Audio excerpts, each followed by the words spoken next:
Stannis Baratheon stood at the very edge of the battlements of Dragonstone, the sharp salt wind stinging his eyes. The sea churned an iron-gray below, an endless expanse of whitecaps and storm-lashed waves that embodied his own turmoil. It was nearly dawn, the sky bruised with the subdued glow that crept over the horizon, though no warmth touched him. His long cloak snapped in the wind behind him like a final, desperate warning. For days he had paced these heights, wrestling with decisions that would transform him from the man he had been into someone he scarcely recognized. He felt older, wearier, though only a few moon turns had passed since the War of the Five Kings erupted. His brother Robert was dead, Ned Stark had been executed, and the realm had fractured into 1,000 jagged pieces. The taste of bitterness stayed with him from dawn to dusk, a bitterness that Melisandre called the salt of destiny. She said he was Azor Ahai reborn, the chosen champion of Lawler, the Lord of Light. She had brought him fire and prophecy, but in that fire he had seen nothing but shadows shaped by her design. He had tried to believe, tried to trust that the Red Priestess saw a path only he could walk, but the nights were full of uneasy dreams. In them he saw what lay beyond the illusions, a legacy of blood, the crossing of lines he had once sworn never to cross. The final blow had been the leech rituals, the whisper that they would require more. Always more. Blood for the flames, blood for the victory, blood for the very sky to tear open and bleed out the dawn of a new world.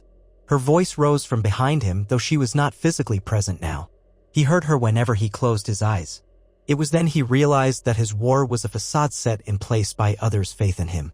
Perhaps Robert's ghost had spurred him, perhaps House Baratheon's sense of unshakable duty. Perhaps pride. Yet something had broken free inside Stannis these last nights. A quiet certainty that he must step away from Melisandre and her endless flames. The only question was, to where could he go? What path lay open before him, if not the one lit by the Red Woman's torch? He closed his eyes and inhaled deeply. Once more, he attempted to see Robert's grin in his mind. The way his late brother's laughter seemed to bounce off the marble pillars of the Red Keep. Once, that laughter had made him feel overshadowed and inadequate. Now he missed it. He missed their simpler days. And he thought of Renly, flamboyant and daring, sporting that green armor fashioned like a rising sun. Renly was dead as well, the ghostly shadow that killed him the darkest of betrayals. Stannis felt ill whenever he remembered the shape that had emerged from Melisandre's womb. How easily it had snuffed out a man's life. Renly, for all his faults, had been his brother. Stannis had allowed the Red Woman's magic to poison his honor, and he feared he would never be cleansed of it. At last, he turned from the battlements. The halls of Dragonstone were cold and dim, the fortress shaped like a great dragon's lair. Torches guttered along the walls, lending flickers of light that stretched shadows into dancing forms. He paused beneath the stone-carved dragons, remembering when he first arrived here after the rebellion. He was Robert's castellan, entrusted with one of the most imposing seats in Westeros, where Aegon himself had once planned the Targaryen conquest. Now it felt like a prison. The day before, he had made his decision.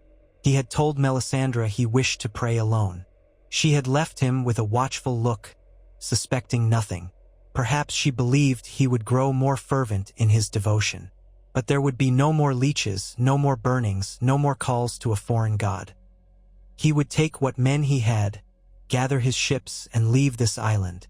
But to do so, he needed to dismantle the illusions that bound him to her. Night was gone. Now the day was brightening. In the great hall, Davos Seaworth waited, loyal as ever. Davos's rugged face, lined with deep worry, softened when he spotted Stannis approaching. The years had not diminished Davos's humble aspect or his sense of duty. He was a knight now, yet he still carried himself like a smuggler, aware of every corner, every exit, all too prepared for the unexpected. The man's presence felt like a single candle in a black night. If Stannis had any friend left in the world, Davos was that friend. "My lord," said Davos, his voice low, "I was told you'd been on the walls most of the night." Stannis nodded brusquely. "I've had much to consider." "You've reached a decision?" Davos asked. Though he phrased it as a question, there was a tension in his shoulders that suggested he already guessed. "I have," Stannis replied. "See that the ships are made ready. We sail soon. and I need your help to ensure we do so without the Red Woman. Melisandre must remain behind. Davos's eyebrows shot up, the flicker of surprise shaping his face. You wish to leave her? She will not let that happen easily. She won't have a choice, Stannis said. I have decided. If you remain with me, we must do this swiftly. I will not be ruled by visions and shadows. If I am to claim any rightful throne, I will do it on my own merit. Davos studied him, a faint relief in his eyes. You know you have my loyalty, but your grace, where will we go? Stannis took a long breath. North. The Lannisters hold King's Landing, but the North is in open rebellion. Joffrey is dead, he was killed by poison, or so we hear. Tommen is young, easily swayed by Tywin Lannister's cunning, and they will not bend for me. But if the North remembers Ned Stark, and if they still hold a measure of hatred for the Lannisters, perhaps we might find an ally in House Stark or what remains of it. Your Grace, Davos said carefully, House Stark has suffered greatly. Robb Stark was murdered at the Twins. The young girl, Arya, is rumored dead. Sansa Stark is a captive in King's Landing, or so the rumors say. Bran and Rickon Stark, their fates are uncertain, though people claim Theon Greyjoy killed them. It is a sorry state. Stannis stared at the flickering torchlight. A sorry state indeed. But the North is not only about the Starks. There are other lords who once followed Ned Stark. If we can find even a single Stark to rally behind, perhaps we might bind the region into a formidable host. I will find a means to stand against the Lannisters, and I will do so with Northern steel at my side. You would be forging an alliance, Davos said. Yet if the Stark name is so diminished, Stannis held up a hand. I know it sounds desperate. Perhaps it is. But if the North can rally behind their old loyalties, we can build a cause that stands a chance. It is better than pledging myself to more black magic that would see me usurp the throne through methods I cannot abide. His voice was harsh. The wind from the sea moaned through the windows as if urging him forward. I will not be another puppet dancing on strings of prophecy. We do this on our terms or not at all. Davos bowed his head. Yes, Your Grace. I'll see to the preparations. The hours that followed were tense. Stannis gave quiet commands to the men he trusted most, distributing them to guard key corridors in Dragonstone. Melisandre, in her red silks, was rarely alone. Her presence inspired both awe and fear among the soldiers. Some said she was unstoppable, a fiery conduit to a god. Yet Stannis knew all too well that she was only flesh and blood, albeit guided by powerful sorcery. If they surprised her, they could keep her from following. Whether she believed her flames would protect her or not did not matter if she was taken unawares, locked in a room, and left behind. He hated the subterfuge. It felt like he was committing a betrayal. But what was more treacherous?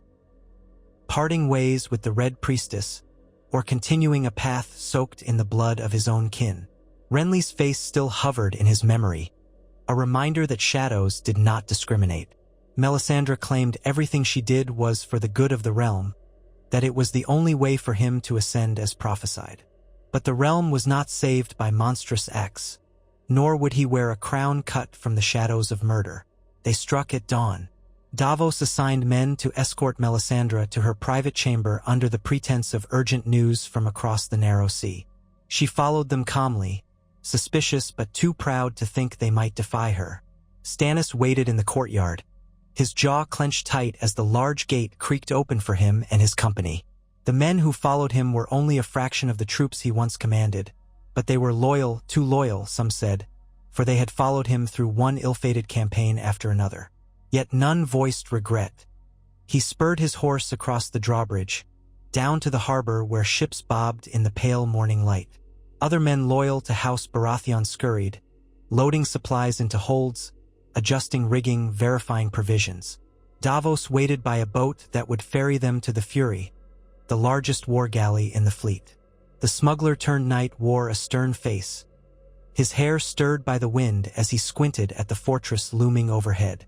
"Lock her in the tower," Stannis had commanded earlier.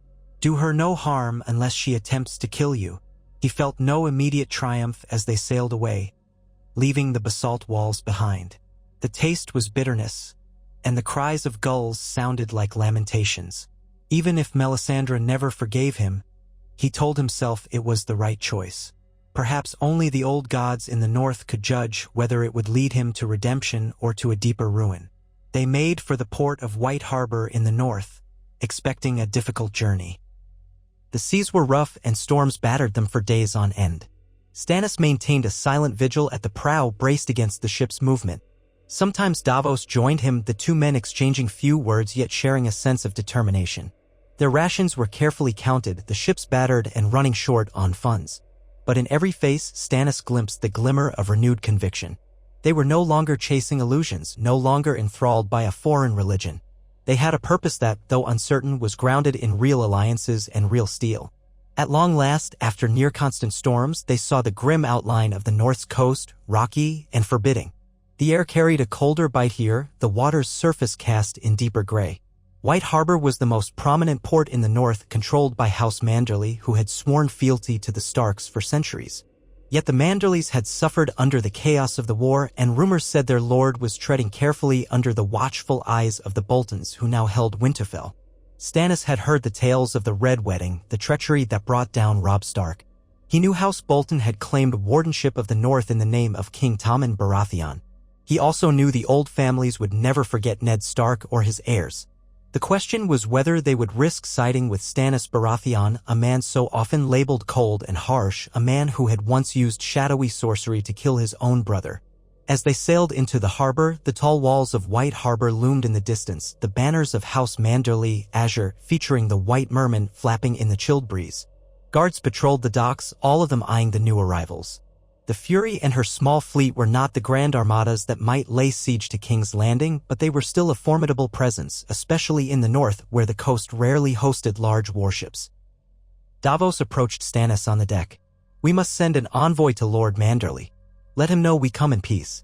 If we catch him unprepared, he may treat this as an invasion." Stannis gave a curt nod. "Take Ser Justin Massey with you. Present our intentions. If Manderly refuses an audience, I will not force one. But I suspect he will meet us. He'll want to know why the one-time king in the narrow sea has come so far north." A half-smile twitched at Davos's lips. "Yes, your grace." They disembarked near midday, the cold sun high but offering no real warmth. The wind whipped along the water, carrying the pungent smell of fish and salt. Dockhands gawked at Stannis and his knights, clearly uncertain what to make of them. Overhead, gulls circled in ragged patterns. The city beyond the port was modest by southern standards, but the architecture had a sturdy, homely quality. Thick walls, small windows, steep roofs designed to shrug off snow. White Harbor was indeed the north's link to trade and seafaring, though overshadowed by the might of the more populous southern ports. Davos and Ser Justin rode ahead to speak with the guards.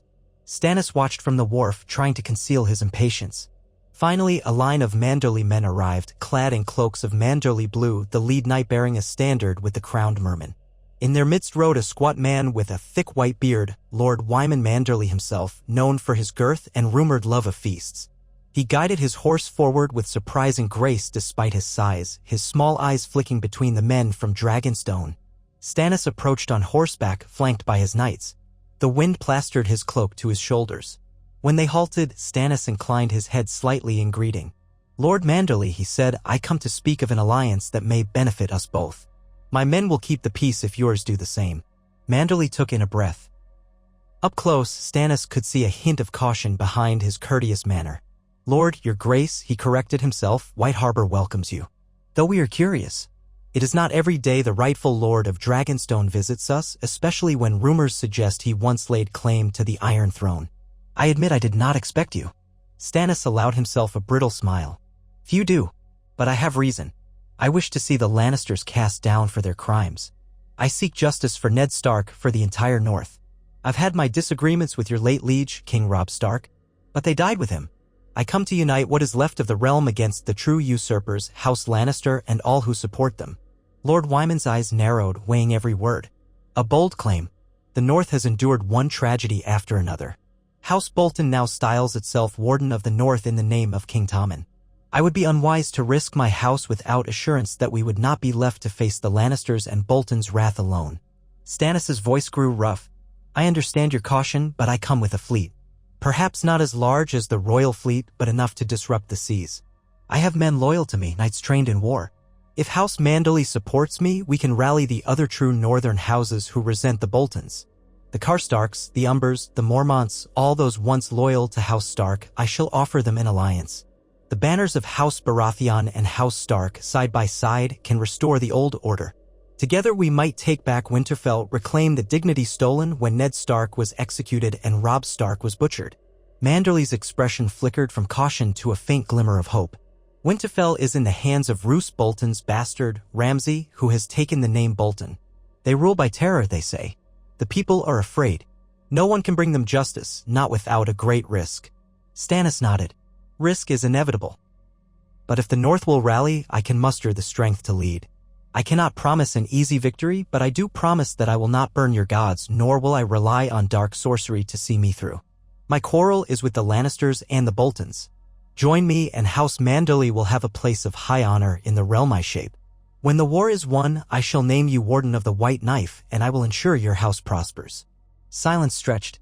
Then Lord Wyman raised his thick hand. You speak with resolve, your grace. Very well, come into White Harbor. Let us treat you as guests. We shall talk more in my hall. You will find I am not a man who shies away from a fight, provided the cause is just and victory is within reach.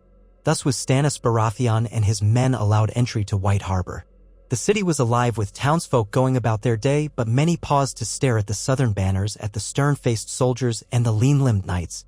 Children peeked out from behind corners, while market stalls hushed as the visitors passed.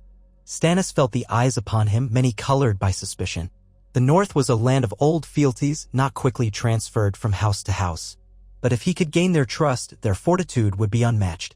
Lord Manderly led them through the city to Newcastle, the Manderly seat, perched by the harbor with stout walls and a commanding vantage. Inside, tapestries adorned the halls, depicting merlings, feasting scenes, and triumphant battles fought by Manderly ancestors.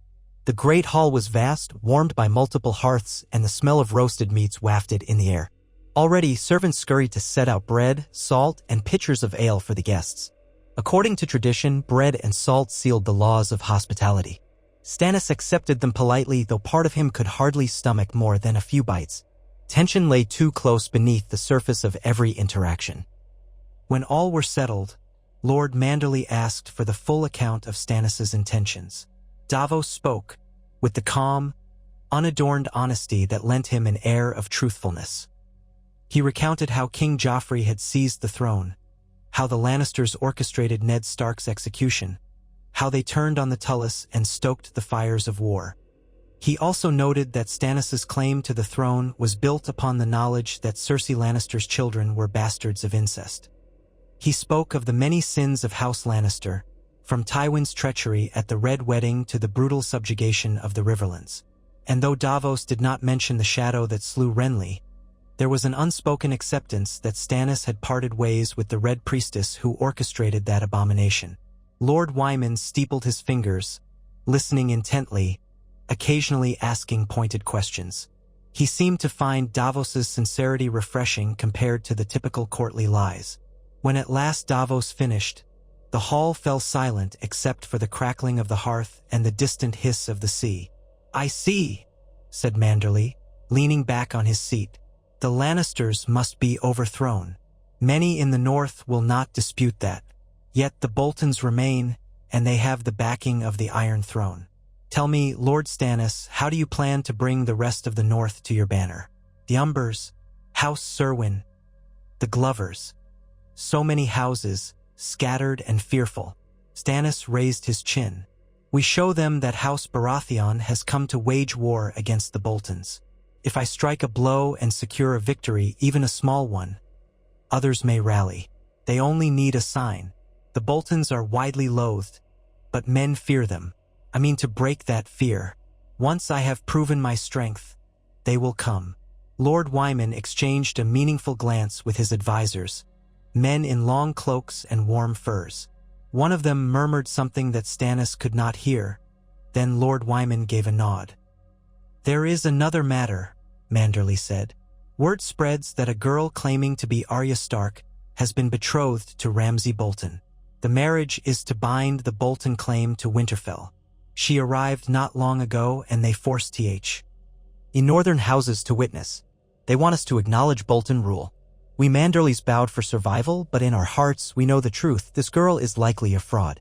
The Lannisters and Boltons think to snuff out any hope for a true Stark restoration. A quiet fury flickered in Stannis' eyes. Ned Stark's daughters had once been pawns of the Lannisters.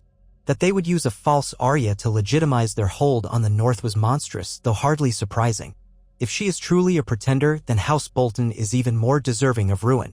Lord Manderley, I cannot promise you the safety of a quiet life. War will come. Winter is coming as well if rumors of unnatural cold in the North are to be believed. But I offer you the chance to fight for something honorable, for the memory of Ned Stark, for the freedom of the North from Lannister rule, and for a realm that is not built upon the corpses of innocents. Lord Wyman's face softened. He was a pragmatic man, but the mention of Ned Stark's memory likely stirred old loyalties. I can commit some men. Not all. The city needs defense, but I can dispatch a portion of our knights and foot soldiers to accompany you on your campaign. He gave a heavy sigh. It's a leap of faith, Your Grace. If you should fail, House Manderley will pay dearly. Stannis recognized the gravity of this moment. If Manderley refused outright, or if he only offered token support, the other northern houses would see Stannis as doomed. But if Manderley truly pledged men, it would be the first cornerstone of the alliance. I will not forget your aid, Stannis said. Nor will the realm if we succeed. Lord Wyman nodded. Very well, I shall raise a portion of my forces. We shall do so quietly. We will not provoke the Boltons, but when you march, we will stand at your side. The North remembers, Lord Stannis, we remember what was done to the Starks. But we must tread with caution. I only pray the old gods guide us. That night, the feast was a measured affair. Meat pies, roasted boar, spiced wine, though by southern standards it would be paltry, for the North had not recovered from years of conflict. Stannis did not care for feasting, but he endured it for the sake of politeness. The men needed some rest, some warmth. They had endured storms and anxieties that weighed on them. Now, in the flickering warmth of Manderley's hall, they could indulge in a small moment of hope. Perhaps they were truly forging a chance at victory. Davos sat near Stannis, quiet and watchful as always. Stannis spotted, too, the hungry eyes of Manderley's knights gauging the new alliance, the uncertain glances of lesser lords in attendance. They were not certain if this was wise. Stannis saw doubt, but also that spark that said they longed for an end to Bolton tyranny. He let them see his resolve. If nothing else, he would be known as a man who would not yield. Over the next few days, they planned carefully.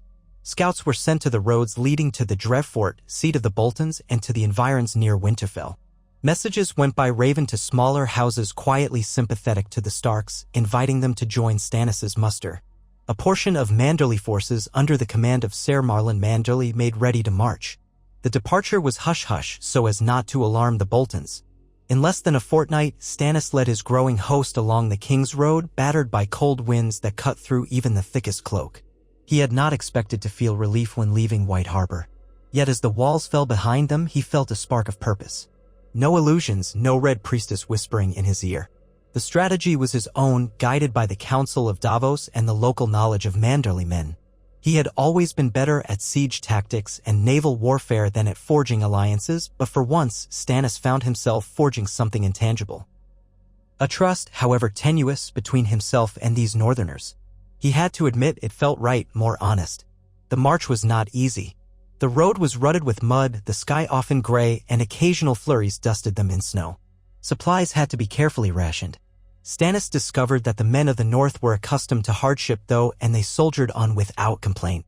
That stoic endurance even impressed Stannis, who himself was not inclined to whine. At night, the watch fires glowed in the darkness, and the men told hushed stories of the others, of wildlings, of the cold that could freeze a man's tears on his cheeks. Stannis sometimes paced the perimeter, listening to the winds howl, recalling the Red Woman's warnings of a great darkness gathering beyond the wall. But he shut out those thoughts. That was not his fight now. His fight was the one in front of him, the Boltons, the Lannisters, and the chance to bring justice to the North. Rumors spread that Roose Bolton was away dealing with matters in the south, leaving Ramsay in charge at Winterfell. Reports claimed the bastard was terrorizing the countryside, capturing small folk and rumored rebels, flaying them in the old Bolton way. At each new atrocity, anger tightened Stannis' chest. Was this the realm the Lannisters wanted to preserve? A realm of cruelty, of feudal terror? He almost longed for the Red Woman's flames to incinerate Ramsay, almost. But no, he reminded himself, they would do this with their own swords. Eventually, the ragtag host reached a small hamlet on the outskirts of the land sworn to Winterfell. Once bustling, it lay deserted now, buildings burned, fields salted. Stannis halted his forces, seeing heartbreak in the eyes of Manderley's knights. The ruin whispered the cruelty that had descended upon the north in the absence of the Starks' just rule. A messenger arrived that evening under a white flag of truce, bearing Bolton colors. He demanded that the rebel Stannis Baratheon bend the knee or face annihilation. The messenger's arrogance was staggering. He called Stannis a false king and threatened to feed his men to the hounds. The Manderley knights bristled. Stannis listened, face impassive, and then turned away without a word of acceptance. He allowed the messenger to depart. Let Ramsay come. Stannis needed a confrontation to prove his mettle. Over the next days, scouts reported movement. Bolton outriders were scouring the region, likely in preparation for battle. Stannis' sense of anticipation grew. This was the moment. If they could draw the Boltons into an open fight on ground of Stannis' choosing, they might carry the day. If they succeeded, the North would see that House Bolton was not invincible. Then more houses might rise in open rebellion. Stannis chose a position near a frozen river where a line of low hills offered partial shelter. The fields were bleak, dotted with scrub pine and brittle grasses. He placed archers upon the slopes with footmen in the center, cavalry on the flanks. Lord Wyman had insisted that though the Manderleys were known for naval prowess, they had stout fighters as well. Even so, Stannis' force was still outnumbered if Ramsay brought the full might of the Dreadfort. He would have to rely on discipline and cunning. Days passed in anxious waiting.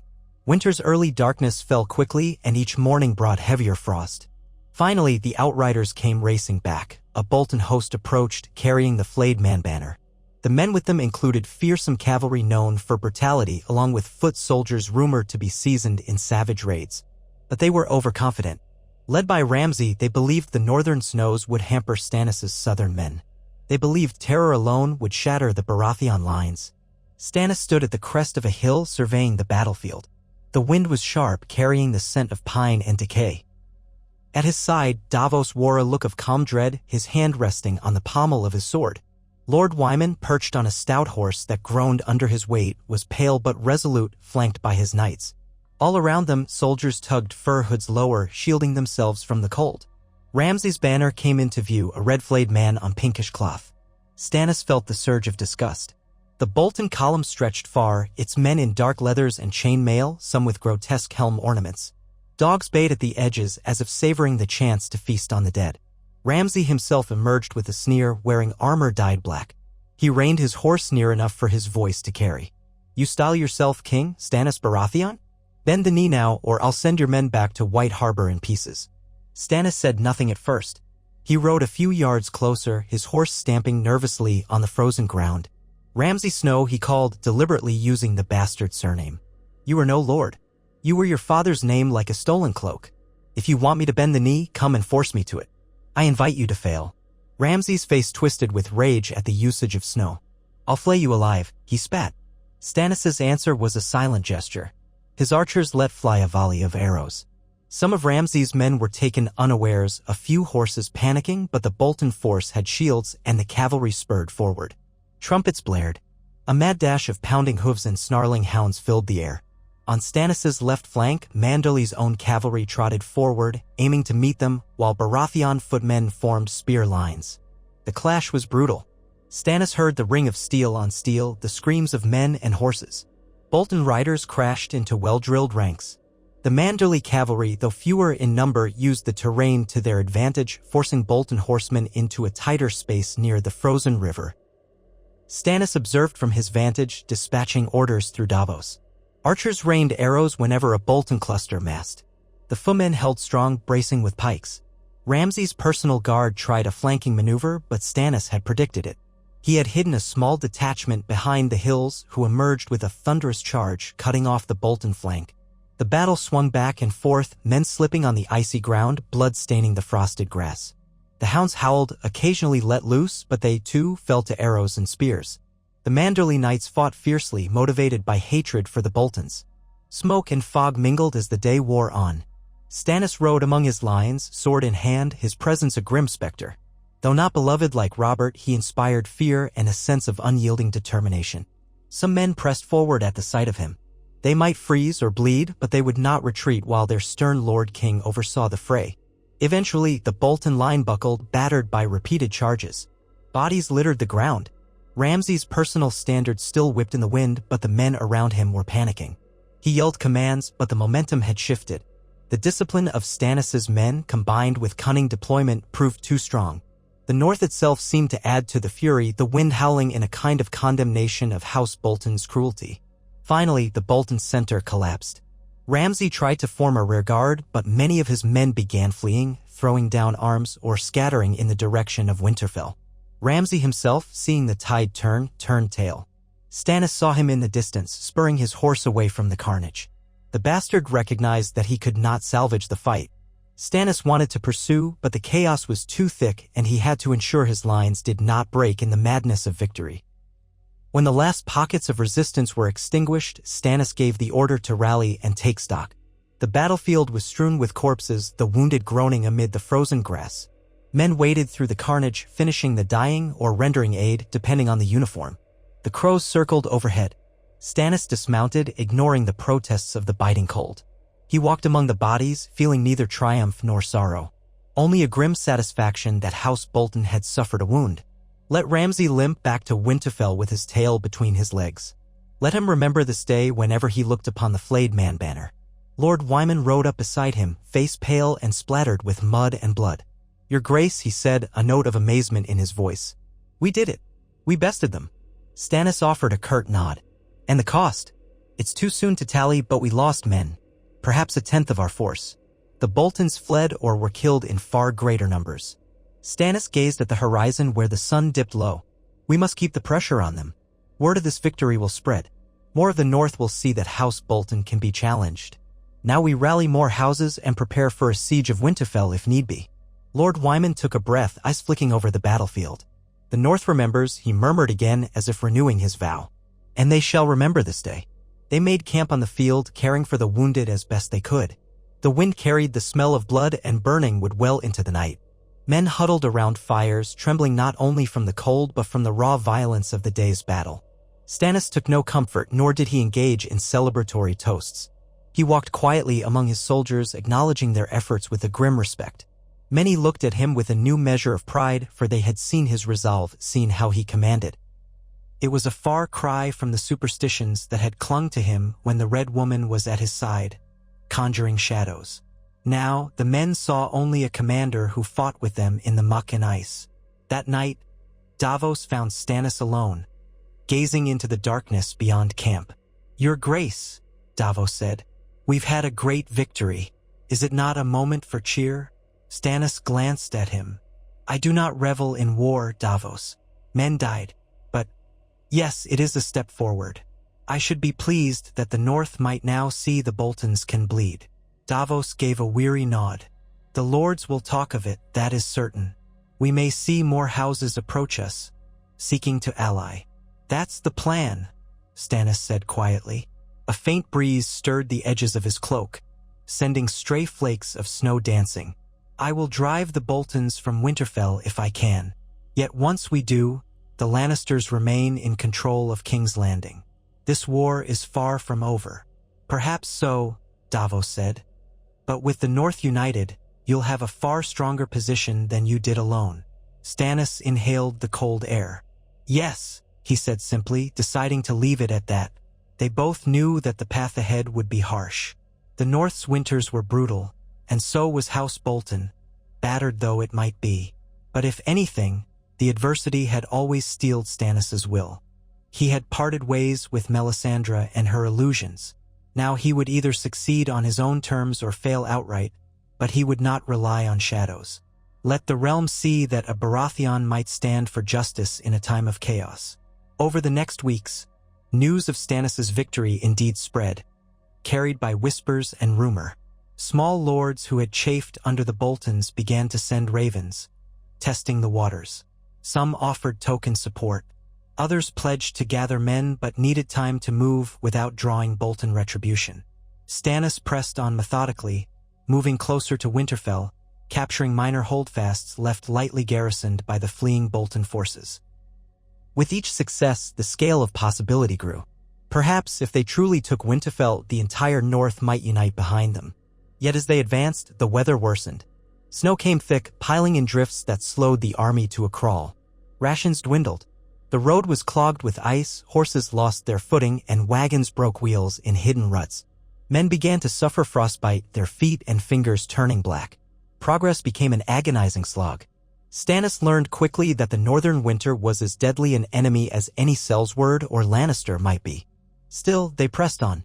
A lesser commander might have given up, but Stannis had never been known for giving up, not even in the bitter siege of Storm's End during Robert's rebellion. Lord Wyman, though wheezing in the cold and unable to ride as often, offered steady moral support. Davos managed the logistical details, scrounging for food in each deserted village. Patrols brought down a few deer or hares. The men cursed their luck, but they kept going. The memory of that victory against Ramsay reminded them that turning back now would only invite the Boltons to strike again. The only way was forward. Finally, one bleak morning, they crested a rise and spotted Winterfell. The old castle rose from the tundra, its towers dusted in snow, steaming in places where the natural hot springs warmed the walls. Ramsay had retreated here with the remnants of his force, reinforcing the outer defenses. The Bolton banners flew atop the walls, though it was rumored that inside, the bastard's grip was tenuous and the people were terrified. Stannis ordered an encampment out of crossbow range, telling his men to dig in for siege. But a siege in the dead of winter was an ugly proposition. He had neither the numbers nor the supplies for a protracted blockade. Something had to give in soon. During the next few days, minor skirmishes occurred. Bolton archers harassed the Baratheon lines from the walls. At night, Ramsay sent out small raiding parties, hoping to disrupt supply wagons or to sabotage the siege engines Stannis' men tried to assemble. With every infiltration, men died on both sides. Freezing bodies littered the snow outside Winterfell. The crows feasted well, and the nights were filled with their cawing. Despite these grim circumstances, small reinforcements arrived from distant corners of the north. A handful of Glover men, a cluster of Serwins, a smattering of mountain clansmen who carried old grudges against the Boltons. Though none were vast in number, each new arrival added to the sense that House Stark's loyalists were gathering behind Stannis, the man who refused to kneel to House Bolton. And with them came rumors, stories that a trueborn Stark might still be alive, that Theon Greyjoy had not killed Bran and Rickon, or that Sansa Stark was in the wind. Hushed tales unverified. But the North clung to hope like a starving man clings to bread. Before they could plan a grand assault, a new threat emerged. Supply lines from White Harbor were cut by a force of Bolton riders. Stannis learned of it from a ragged messenger who arrived half-dead from the cold. The news was grim. The Boltons had formed an alliance with some unscrupulous clans, possibly aided by the Freys. Now they harried the road. Stannis' men faced starvation if they could not break the siege or secure a new line of provisions. Stannis convened a war council in a makeshift pavilion, its canvas walls billowing under the snowy gusts. Lord Wyman was too ill to attend, so he sent his son and a handful of advisors. Davos stood by Stannis, face lined with exhaustion. Many of the knights wore furs thick enough to bury their armor. Lanterns provided scant light, their flames dancing with each draft that invaded. "We cannot linger here," said Ser Justin Massey, voice tight. "We lack supplies. We're freezing by the day. If we do not attack, the snows will bury us or the Boltons will starve us out. If we leave, we may never rally the North again. What is your command, your grace?" Stannis studied the map on the makeshift table, though he knew the lines by heart. Winterfell was a fortress with a wide moat and tall curtain walls. A direct assault would be costly, but any prolonged siege spelled disaster given their dwindling food. They could attempt subterfuge, infiltration, or sabotage from within if they had someone inside. But no such luck was forthcoming. "We have a single choice," Stannis said at last, his voice echoing with finality. "We fight. Whether through cunning or brute force, we must take Winterfell or die trying." Davos swallowed hard. "And how do we accomplish that, your grace?" Stannis clenched his jaw. "A feint might draw the Boltons out. If we can force them into open battle in front of the walls, we stand a chance, as we did before. If they cower inside, we will attempt to breach a weaker part of their defenses.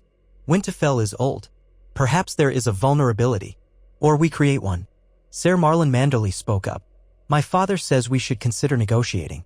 Perhaps we can force them to yield the castle if we promise them safe passage. The men are frightened of a direct assault." Stannis' glare was cold. "No, Ramsay Bolton will never yield. Negotiation is a fool's errand. He thrives on cruelty. Our path is set." No more was said. The plan was made. At dawn in 2 days, they would mass a large portion of their forces in front of Winterfell as if preparing a siege tower assault. Meanwhile, a smaller, more agile force would try to slip around to the rear using the knowledge of local guides. If they could set fire to a portion of the walls or create chaos among the defenders, the Boltons might be forced to commit men outside the gates. Then the main host would strike. But the best-laid plans often went awry. Dawn came, and with it a storm of fresh snow. Visibility was poor, and the men staggered in the drifts, cursing the cold. Stannis and his guard took position on a slight rise with a battered siege tower at the ready. Archers knocked arrows, swords were drawn. The men's breath steamed in the icy air. Inside Winterfell, horns sounded. Bolton men hurried to battlements, their crossbows bristling. For a time, both sides stood there in the swirling snow as if nature itself demanded they freeze in place. Then Stannis raised his sword. The horns of the Baratheon host blared. The siege tower lurched forward, pushed by straining men. Bolton crossbows loosed a volley of quarrels, some pinging off shields, others finding flesh. Screams cut through the howling wind. Arrows soared back in reply. The battle began in earnest. Meanwhile, the stealth force led by Ser Justin tried to circle around. They found deeper drifts than anticipated. Men sank waist-deep, the wind howled, and more than one man was lost. By the time they reached the eastern side of Winterfell, they discovered that Ramsay had anticipated some trick. A Bolton detachment waited, hidden in the gloom. The ambush was sudden and brutal. The sound of steel on steel resonated through the swirling snow. At the main line, Stannis could barely see more than a dozen yards ahead. The Bolton gate remained closed, the ramparts alive with defenders. Arrows and quarrels whistled overhead. The ground grew slick with blood. Stannis ordered a push toward the gates, hoping to draw Bolton men outside. Instead, blazing pitch was poured from above. Men screamed as fire met snow, steam rising in ghastly plumes. In the chaos, Stannis realized that the plan was failing.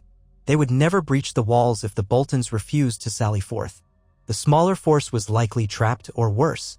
The bellow of horns came from the western flank. Bolton cavalry had emerged through a postern gate, attacking the Baratheon lines from the side.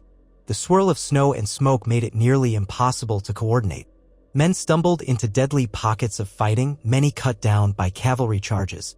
For a moment, Stannis felt the old frustration grip him. Had he abandoned Melisandre's sorcery only to meet his end here in a frozen ruin?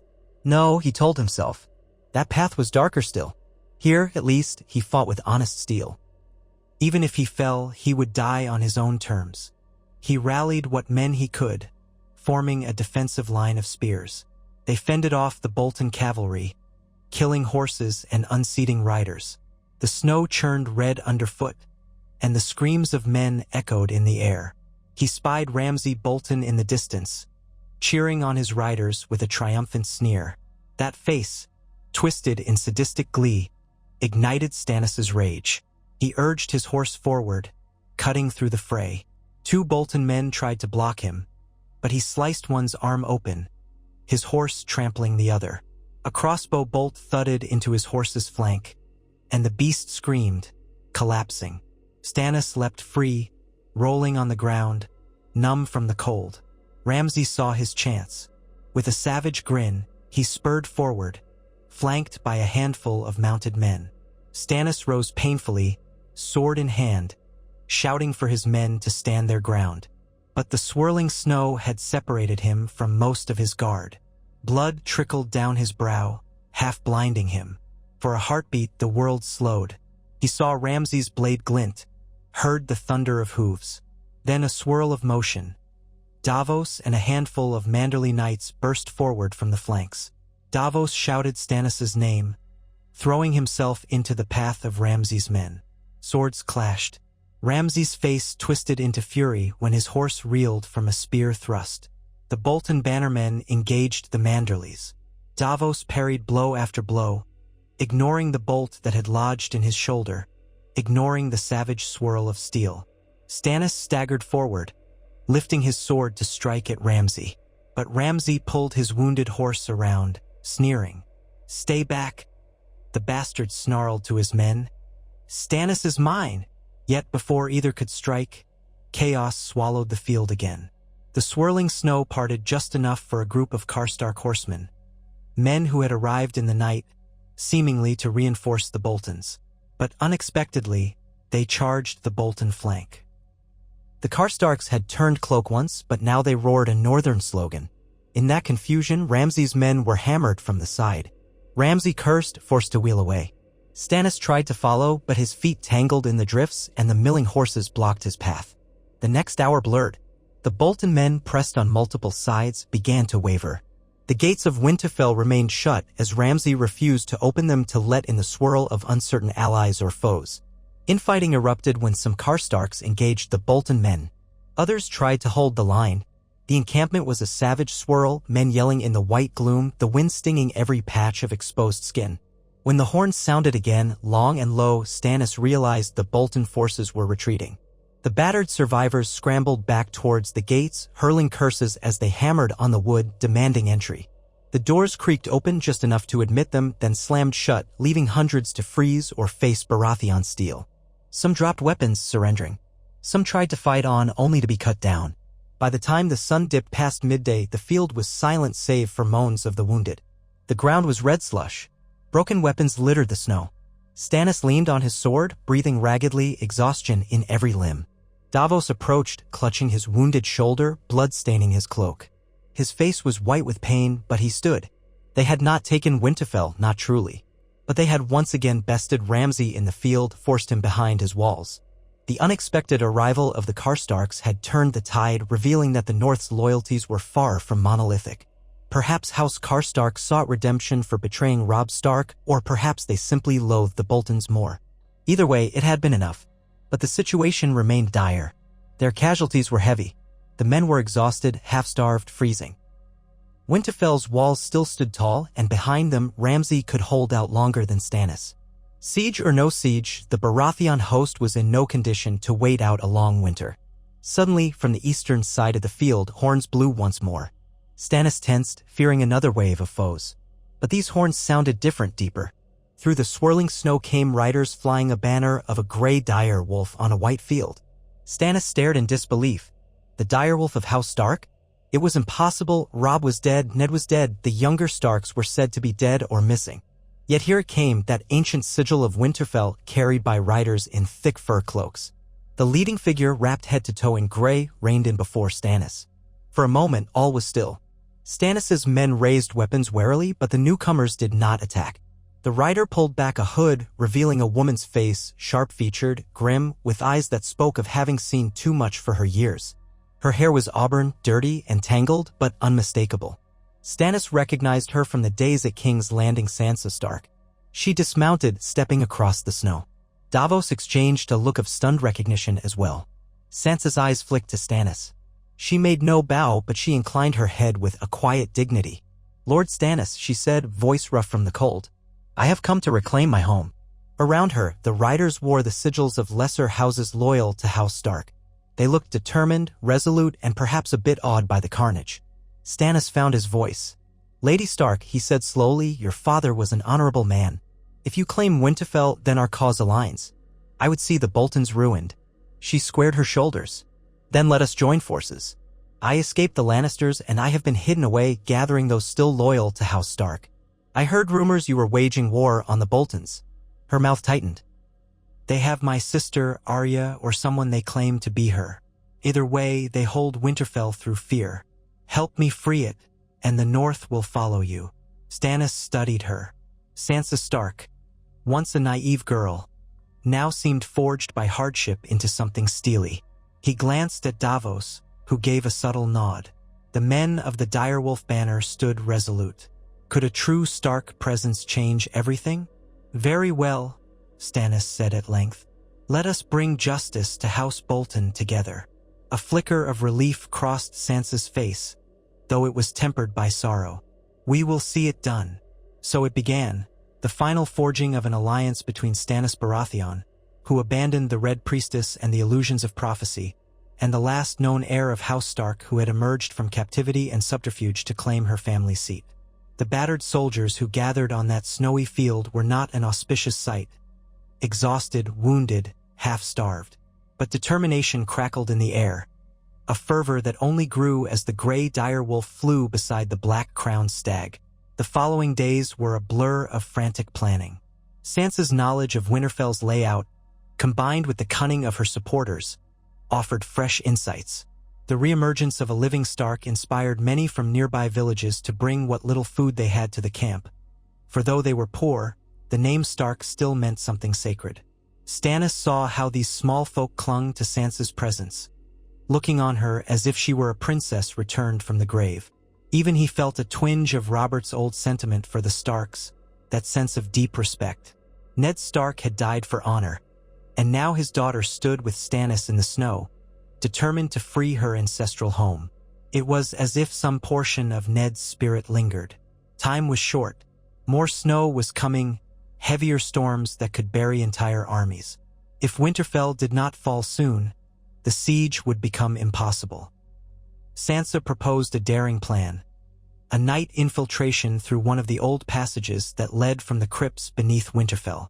She recalled, from childhood tales, that a secret exit was near the edge of the Wolfswood. If they could slip in, they might open a sally port from inside, letting Stannis' main force pour in. It was dangerous. If Ramsay's men had discovered or blocked the passage, the infiltrators would be trapped and slaughtered. But the alternative was a slow death outside the walls. So they prepared. Davos, weakened by his wound but unwilling to be left behind, insisted on joining. Sansa also insisted on going.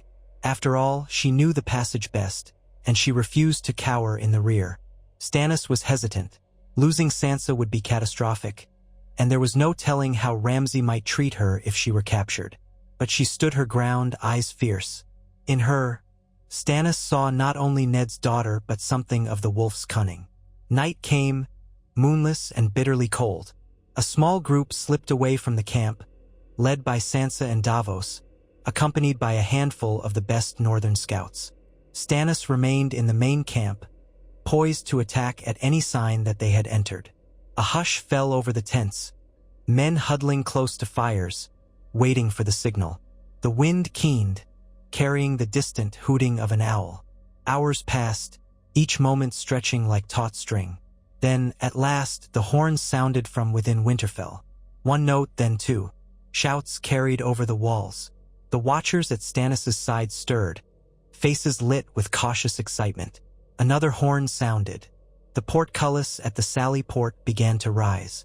A fierce grin broke across Stannis' normally stoic face. "Form up," he roared. "Forward." The men scrambled to arms, forming ragged ranks. The horns sounded again, echoing across the ice. They charged, stumbling through the snow, seeking the open gate. Indeed, it stood open. Torchlight spilled out, painting the courtyard in flickering orange. Already, Stannis could hear fighting from inside. He pressed forward, sword drawn, his breath misting.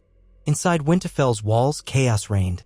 Davos had led the infiltration through a musty tunnel in the crypts, guided by Sansa's half-forgotten memories.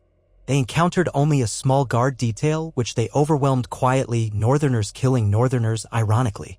They ascended winding steps into the yard. Sansa was determined to reach the gate mechanisms. Before the guards realized what was happening, Davos and his men seized the gatehouse, raising the portcullis. Then the alarm went up and Bolton men poured into the yard, brandishing steel. When Stannis and his main force flooded through the open gate, the battle became a frenzied melee. Bolton soldiers fired crossbows from the walls, but in the confusion, many bolts found their own men. The courtyard erupted in swirling torches, screaming men, slipping bodies. Stannis pressed onward, cutting down the first Bolton guard who blocked his path. Another rushed him, but Stannis blocked high, then rammed his sword into the man's gut. He spun, scanning the yard for any sign of Ramsay. Everywhere he saw the dire wolf banner rising. Men loyal to the Starks, encouraged by Sansa's presence, took up arms from within the castle, turning on the Boltons. Some were old retainers forced to serve Ramsay out of fear, now seizing their chance to rebel. A stable boy swung a pitchfork at a Bolton knight, toppling the man. Mothers smuggled knives to hidden wards. The ghosts of the old Winterfell defenders seemed to rise from the stones. Stannis caught sight of Davos near the keep steps, desperately parrying blows with his wounded arm. Stannis rushed to aid him, hacking away at the Bolton soldier who threatened Davos. The man fell with a ragged cry, and Stannis offered Davos a curt nod. No words were needed. They pressed on, deeper into the melee. At the center of the yard, Ramsay Bolton appeared, flanked by a group of fearsome men in black leathers. The bastard was spattered in blood, his lips peeled back in a snarl. He pointed at Stannis, screaming words lost in the din. The black-clad men hurled themselves forward, savage and unrelenting. Stannis's knights met them. Steel rang on steel. Sparks flew. The swirling momentum carried Stannis to within a sword's length of Ramsay. For an instant, their eyes met, ice blue meeting madness. Then they clashed. Ramsay's blade darted like a viper, forcing Stannis to step back. The bastard was quick, faster than Stannis expected. He rained blows upon Stannis's guard, forcing him to pivot on the slippery cobblestone. Stannis grit his teeth, ignoring the burn in his arms. He parried each strike, waiting for an opening. Nearby, Sansa emerged from behind a fallen soldier, a dagger in her hand. She locked eyes with Ramsay. He sneered at her. "Come to see me kill your would-be savior, little bird?" he taunted. Anger flared in Sansa's eyes. "I am a wolf, not a bird," she hissed, voice trembling with rage. She lunged, aiming for him. He sidestepped, but it forced him to shift his position, allowing Stannis to strike. His sword raked across Ramsay's armor, drawing blood. Ramsay snarled, reversing his grip to slash at Sansa. She ducked away, her cloak tearing under his blade. Stannis pressed the advantage. With a roar, he slammed his shoulder into Ramsay, knocking him off balance. The bastard stumbled. Stannis raised his sword for a finishing blow. But Ramsay twisted, lashing out with a knife from his belt, carving across Stannis's thigh. Pain flared, forcing Stannis to falter. Ramsay scrambled backward, eyes wild. Davos and 2 Manderly knights rushed in, cornering Ramsay. Sansa, breathing hard, stepped behind them. Ramsay brandished his blade, glancing about, seeking a path of escape. Outside, the sounds of battle still raged, but the tide had turned. The Bolton men were overrun. Even the hounds had fallen silent, many shot by crossbow or turned loose in the chaos. Winterfell was drowning in swirling snow and the war cries of the Stark and Baratheon alliance. "You lose," Stannis said, pressing a hand to his bleeding thigh. "Yield." Ramsay bared his teeth. "I will never yield to the likes of you." Sansa's knuckles whitened on the dagger hilt. She glared at Ramsay with pure hatred. "Then die." Ramsay rushed forward, aiming at Sansa in a final attempt to kill the last Stark in Winterfell. But Davos intercepted him, deflecting the blow. One of the Manderly knights seized Ramsay from behind, grappling him. Ramsay spat, thrashed, tried to twist free, but the knight held him fast, a dagger at his throat. Stannis stared at him, breathing raggedly. "It's over, Bolton." Ramsay raved, cursing them all, promising to haunt them, to flay them in their sleep. Stannis exchanged a look with Davos, then turned to Sansa, the rightful daughter of House Stark. The entire courtyard seemed to hush, eyes flicking between them, waiting to see what fate awaited the bastard. Sansa approached, her face hard as iron. Ramsay glared at her with undisguised hatred. "You think this means you've won?" he hissed. "The North belongs to the Boltons. You're nothing." His rant was cut off by the knight twisting his arm, forcing him to his knees.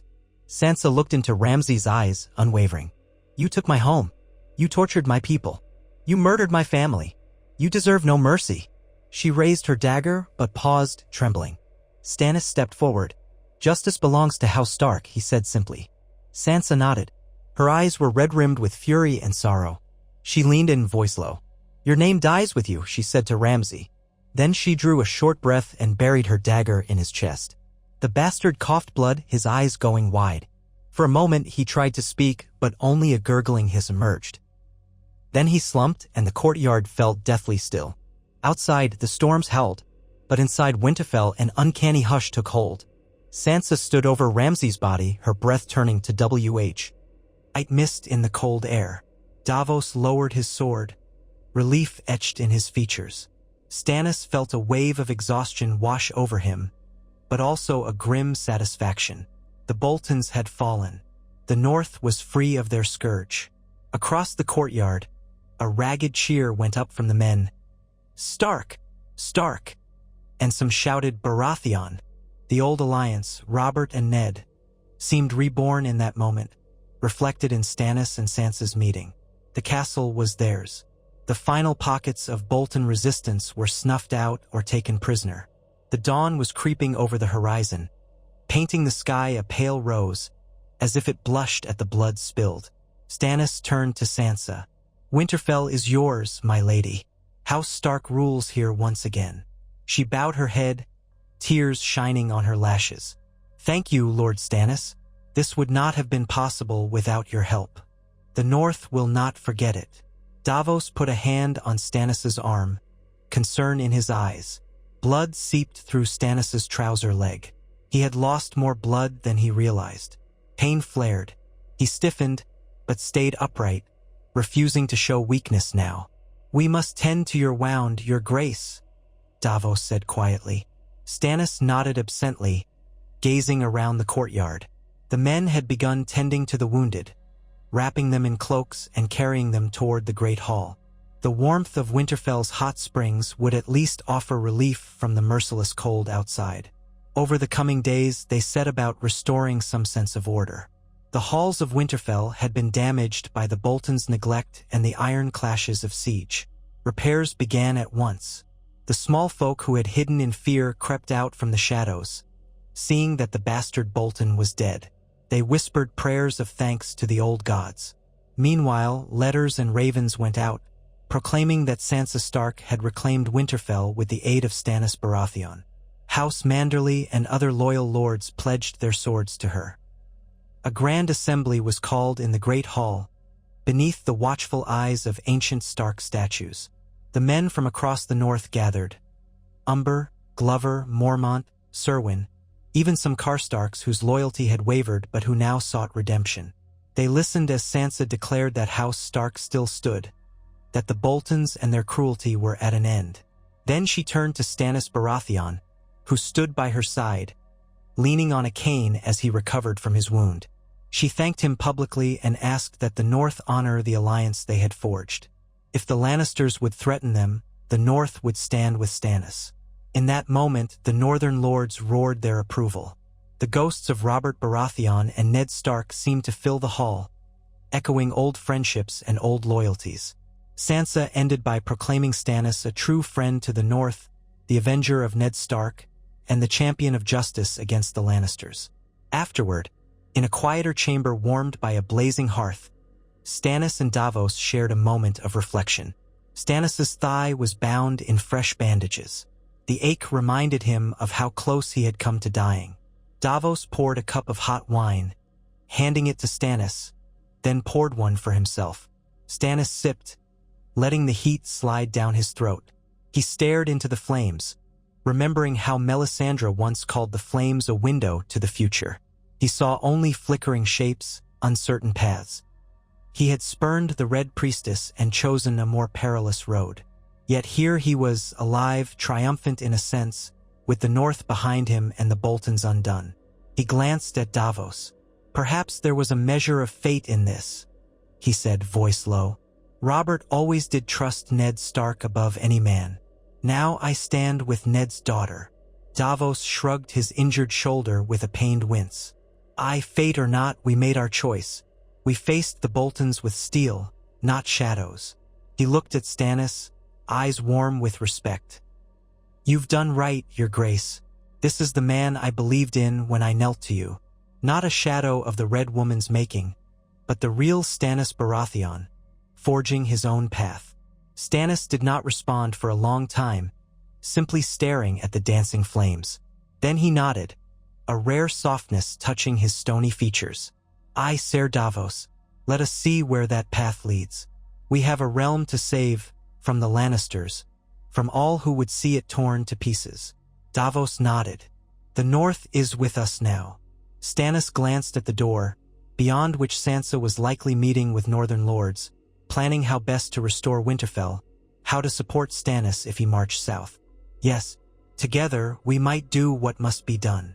Outside, the wind rattled the windows, a reminder that winter still held the land in its icy grip. But within the walls of Winterfell, hope blossomed. The direwolf and the stag had joined forces to stand against the lion.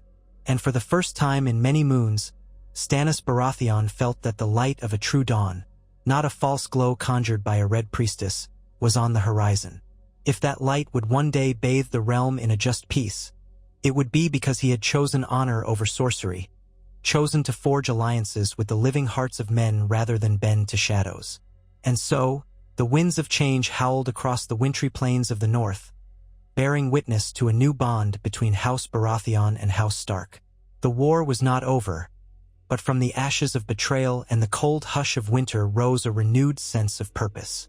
Stannis Baratheon, no longer haunted by Melisandre's red flames and Sansa Stark, the living heir of Winterfell, would march forward as unlikely allies bound by the memory of justice and by the unbreakable power of the North that remembers. In the warmth of Winterfell's great hall, lit by smoky torches and fed by the underground hot springs, Stannis Baratheon could almost forget the brutal cold that gripped the north beyond the castle walls. It was only a fleeting illusion. The stones under his feet were still half frozen in many corridors, and a thin layer of frost slicked places the steaming vents did not reach. But for now he could let his body thaw and his wounded thigh rest.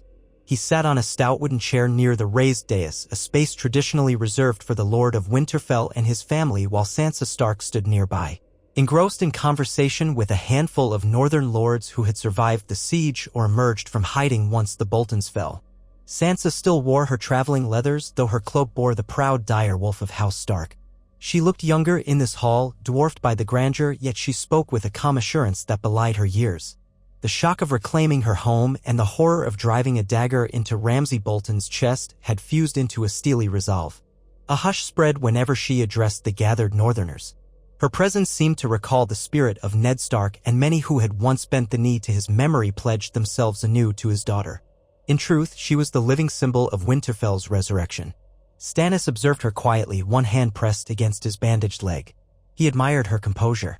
There was something to Sansa that reminded him of the best qualities of the Starks: honor, courage, and a deep sense of duty.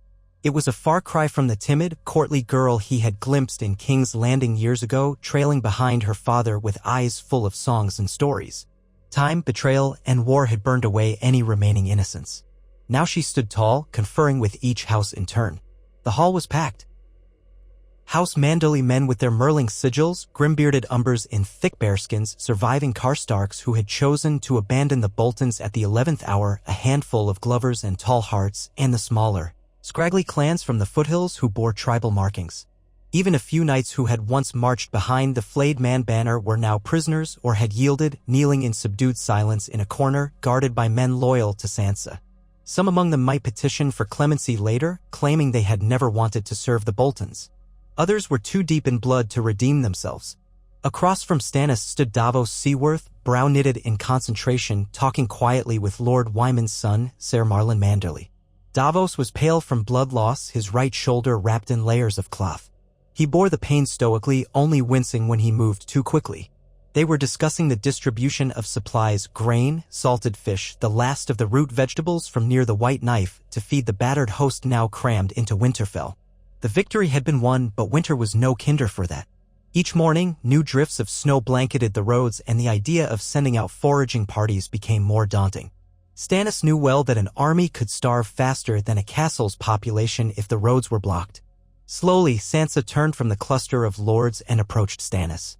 She was flanked by the fierce-looking Lyanna Mormont, a girl even younger than Sansa but with a stubborn set to her jaw that made grown men pause, and Ser Justin Massey, one of Stannis's more capable knights. The hush in the hall softened as they parted to let her pass. "Lord Stannis," Sansa said, using the same formal address she'd chosen from the start, though some here insisted on calling him king. "All have agreed that we must move swiftly to secure the loyalty, or at least the neutrality, of the remaining houses who sided with the Boltons. Even those who stayed out of the war might be swayed by your presence here." Stannis inclined his head. "Good. We'll need to ensure no one seizes the moment to sow fresh chaos. The Iron Throne might send envoys or even soldiers to restore Bolton rule if they think it possible. Tommen's grip is uncertain, but Cersei Lannister's malice is not." He realized he was clenching his hands and forced himself to relax. Sansa nodded. "I expect no courtesy from the Lannisters. But we are in no position to march south, not now. Winter has us in its jaws. We must fortify, gather what supplies we can, and see if the rest of the North will stand with us, truly stand with us. The Manderlys are dependable, but I worry about the Freys to the south. They control the crossing at the Twins, and we must consider the possibility they'll try to choke off trade or movement from the Riverlands." Stannis's mouth twisted. "The Freys? They'll regret it if they try to blockade the North. Their treachery at the Red Wedding earned them the hatred of every honorable man. Perhaps if they attempt to stifle us, we show them no mercy." Sansa's expression flickered with a shadow of grief as she recalled the fate of her brother, Robb Stark, slaughtered under guest right. "Yes, but first we must survive the winter. And we must be certain that the houses near the neck, like the Reeds, still look to Winterfell. So many lines of loyalty were entangled in the Bolton's rule. The mere sight of the direwolf banner might not be enough to unify them all. Lyanna Mormont, the small but sharp-eyed lady of Bear Island, spoke up. "My lady, my lords, Bear Island knows no king but the king in the north, whose name is Stark. Any house that denies that will handle them as we must." She cast a challenging look around as if daring anyone to contradict her. Stannis saw some of the older men shift with unease. She was a child, yet she spoke with the unwavering assurance of a seasoned warlord. Stannis answered her with a firm nod, noticing how Sansa pressed her lips tight. She was grateful for Lyanna's boldness, but also aware that proclaiming king in the north while Stannis Baratheon stood present could muddy the waters of alliance. After all, Stannis had once publicly declared himself the rightful king of Westeros. Yet here they stood, side by side, the stag and the dire wolf entwined against the lion. The northern lords would inevitably wonder, did Stannis mean to claim the north as well, or would he accept the Starks' overlordship of these lands? Before Sansa could address the unspoken question, the door to the great hall swung open, letting in a swirl of icy air. A pair of cloaked men entered, stamping snow from their boots. One was a scout, his hood white with frost, while the other seemed to be a local from a nearby holdfast. They approached hastily, bowing to Sansa first and then to Stannis. "My lady, my lord," the scout began, breathing hard. "We spotted movement on the eastern road this morning, what looked like a mounted party carrying a banner that might be Lannister crimson. We only caught glimpses through the blowing snow." A ripple of tension ran through the gathered northerners. Lannister envoys? That was hardly unexpected, but even the mention of that golden lion frayed tempers. The second man chimed in, "They might be close by now, perhaps a few hours' ride, if the snows do not delay them more." Sansa exchanged a look with Stannis. His jaw was set, betraying no emotion but a glimmer of irritation in his eyes. "If they come," he said, "we meet them at the gates. Let them see the once flayed man replaced by the dire wolf and the crowned stag." Murmurs spread in the hall. Some of the more restless knights half rose as if eager to confront the Lannisters or chase them away. Davos, appearing from across the chamber, cleared his throat. "We should be cautious, your grace. The Lannisters rarely send envoys unless they think they hold some leverage. Perhaps they wish to intimidate or negotiate. They might have a letter from the king, Tommen, demanding your surrender." Stannis' lip curled. "Demand away. I doubt that any words from Tommen will carry weight in the north, especially with House Stark restored." Sansa's voice was quiet but firm. "Even so, we should hear them out. To dismiss them openly might provoke a swifter military response if they have enough men in the region. We have to remember that the Boltons were the Lannisters' recognized wardens of the north. From the South's perspective, we are rebels or usurpers." Lyanna Mormont's face hardened. "Then let them call us what they will. We'll feed their bones to the crows if they dare set foot in Bear Island or anywhere else in the north." Some of her retainers muttered agreement. Sansa set a calming hand on the girl's shoulder, appreciative yet mindful. "We'll do what must be done, Lady Lyanna. For now, though, let us give the Lannister party a chance to declare its intentions. We can always show them our steel if their words prove false." Stannis gave a curt nod, then tried to rise, wincing as pain flared in his thigh. He nearly lost his balance, pressing a hand to the arm of the chair. "Damn this wound," he hissed under his breath. It was healing slower than he liked. The maester had warned that the cold would slow circulation, meaning infection remained a risk. Davos, quick to help, reached out a supporting arm, though his own shoulder was stiff. "Careful, your grace." Stannis' frustration at his own weakness simmered. He was not a man who relished rest. But he forced himself to accept Davos' aid. "I'll gather my knights at the gate. If these are truly Lannister riders, we can decide how best to greet them." Sansa nodded. "I'll accompany you. Winterfell is my seat, after all. Let the Lannisters see a Stark by your side." A murmur of approval rumbled through the hall. The two parted ways to make preparations. Within the hour, word arrived that the Lannister party was indeed nearing Winterfell's gate, accompanied by a few men bearing no known banners, likely hired swords or minor knights from the south. In the outer courtyard, Stannis took his place with a contingent of Baratheon men, Ser Justin Massey, a half-dozen knighted lords from the Stormlands who had remained loyal, and a handful of newly pledged northerners eager to protect their stronghold. Sansa was at his side, flanked by Lyanna Mormont and a few Umbers who looked ready to spit at the sight of any Lannister. The portcullis rattled upward to admit the arrivals. Snow swept in with them, the wind howling across the courtyard. The Lannister party consisted of only a few riders, all cloaked in rich crimson with gold thread at the edges. The lead rider was a middle-aged knight with stiff posture and a groomed mustache. As soon as he halted, he swept off his gloved hand and introduced himself in a polished accent. I am Ser Osmundu, sent from King Tommen Baratheon's court in King's Landing. We bring tidings and a royal decree for Lord Stannis Baratheon and for any who harbor him. A hush fell, broken only by the snorting of the horses and the hiss of the wind. Stannis pressed his lips then, stepping forward with as much steadiness as he could manage. If Tommen Baratheon has recognized me as rightful king, you may speak. Otherwise, keep your words short.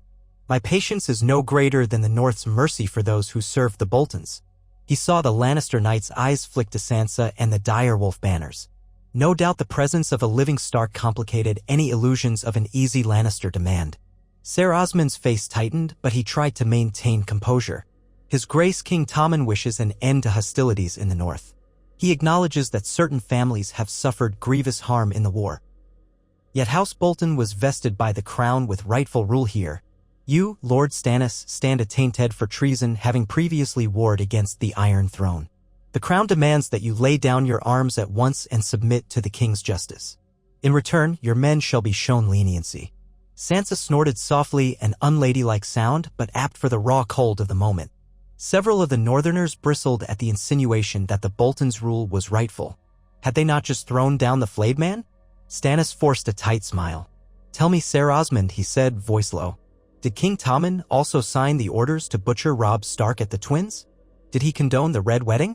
Or was that the fine work of his loyal lords, the Freys and the Boltons? Ser Osmund stiffened, his breath puffing in the cold air. His grace was but a child when those events transpired.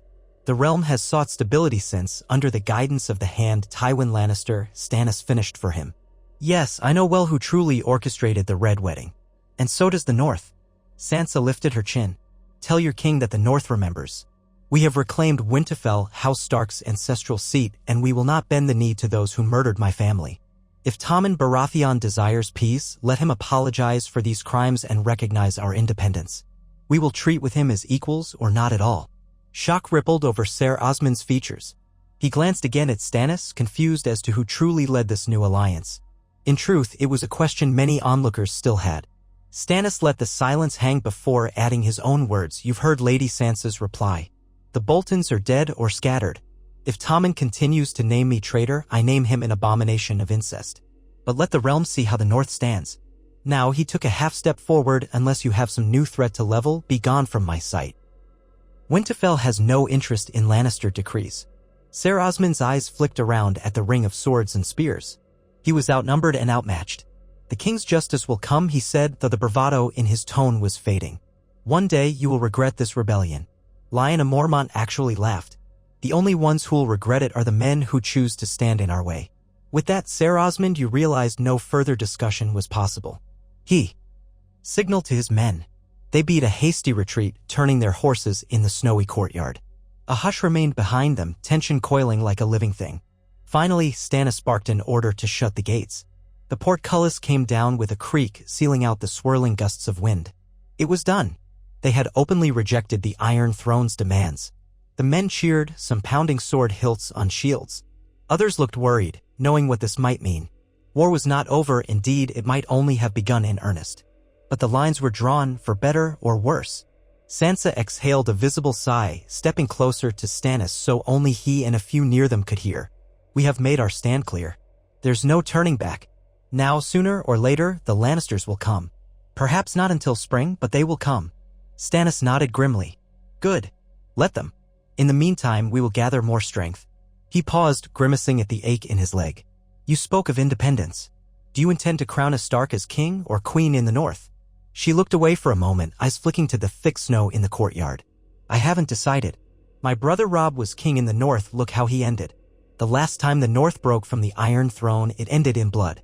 But we cannot bend to those who murdered my father and brother. Perhaps for now it suffices to say, we are free and we will defend ourselves by any means necessary. If that means calling me queen in the North, or if it means forging some different alliance. I will do what's best for the people, but I won't let them kneel to Lannisters ever again. He studied her face, noting the flicker of uncertainty behind her resolve. Being a monarch was no simple matter, especially for a woman so young and a newly returned heir who had once been forced to the capital as a hostage. The burdens on her would be immense. Yet she had the North behind her. Stannis recognized that intangible power.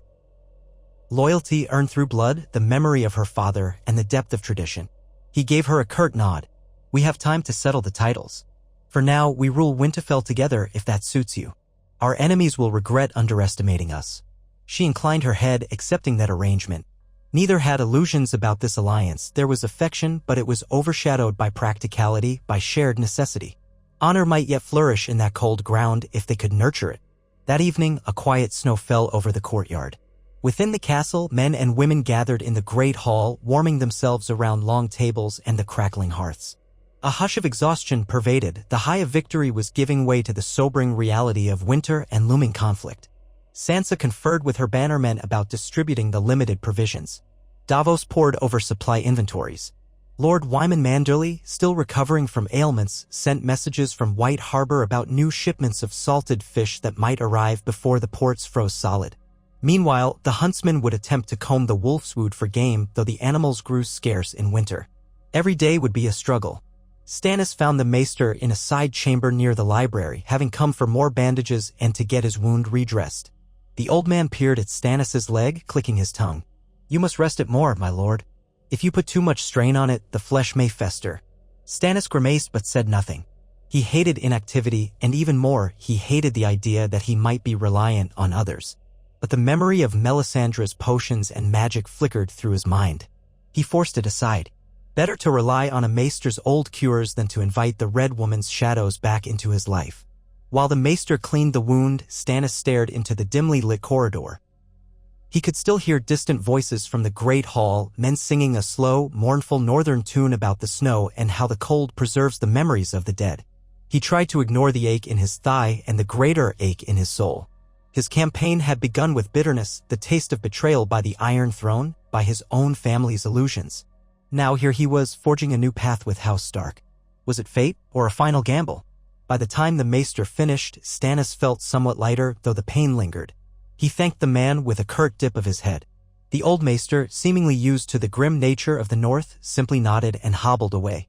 Stannis rose carefully, leaning on his cane, and decided to find Davos or Sansa to see what the next day might bring.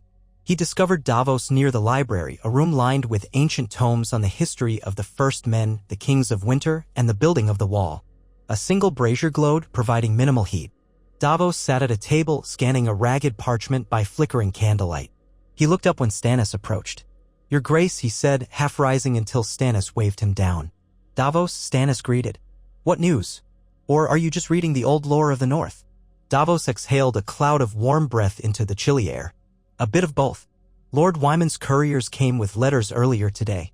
One speaks of rumors in the Riverlands. Apparently, some Freys have been murdered or gone missing. Another letter suggests there's unrest in King's Landing, but details are scarce. Tommen sits the throne, but Cersei's hold is uncertain, especially now that Tyrion Lannister has fled. Some say he killed Tywin, some say he's across the narrow sea. It's all rumor, swirling like snow. Stannis' eyebrows rose slightly. So Tywin might be dead. That was a significant shift in the Game of Thrones, though how it played into their situation remained unclear. If Tywin is dead, Stannis said, the Lannister hold on Tommen could weaken. Yet that might make them more dangerous if Cersei tries some bold move to reassert control.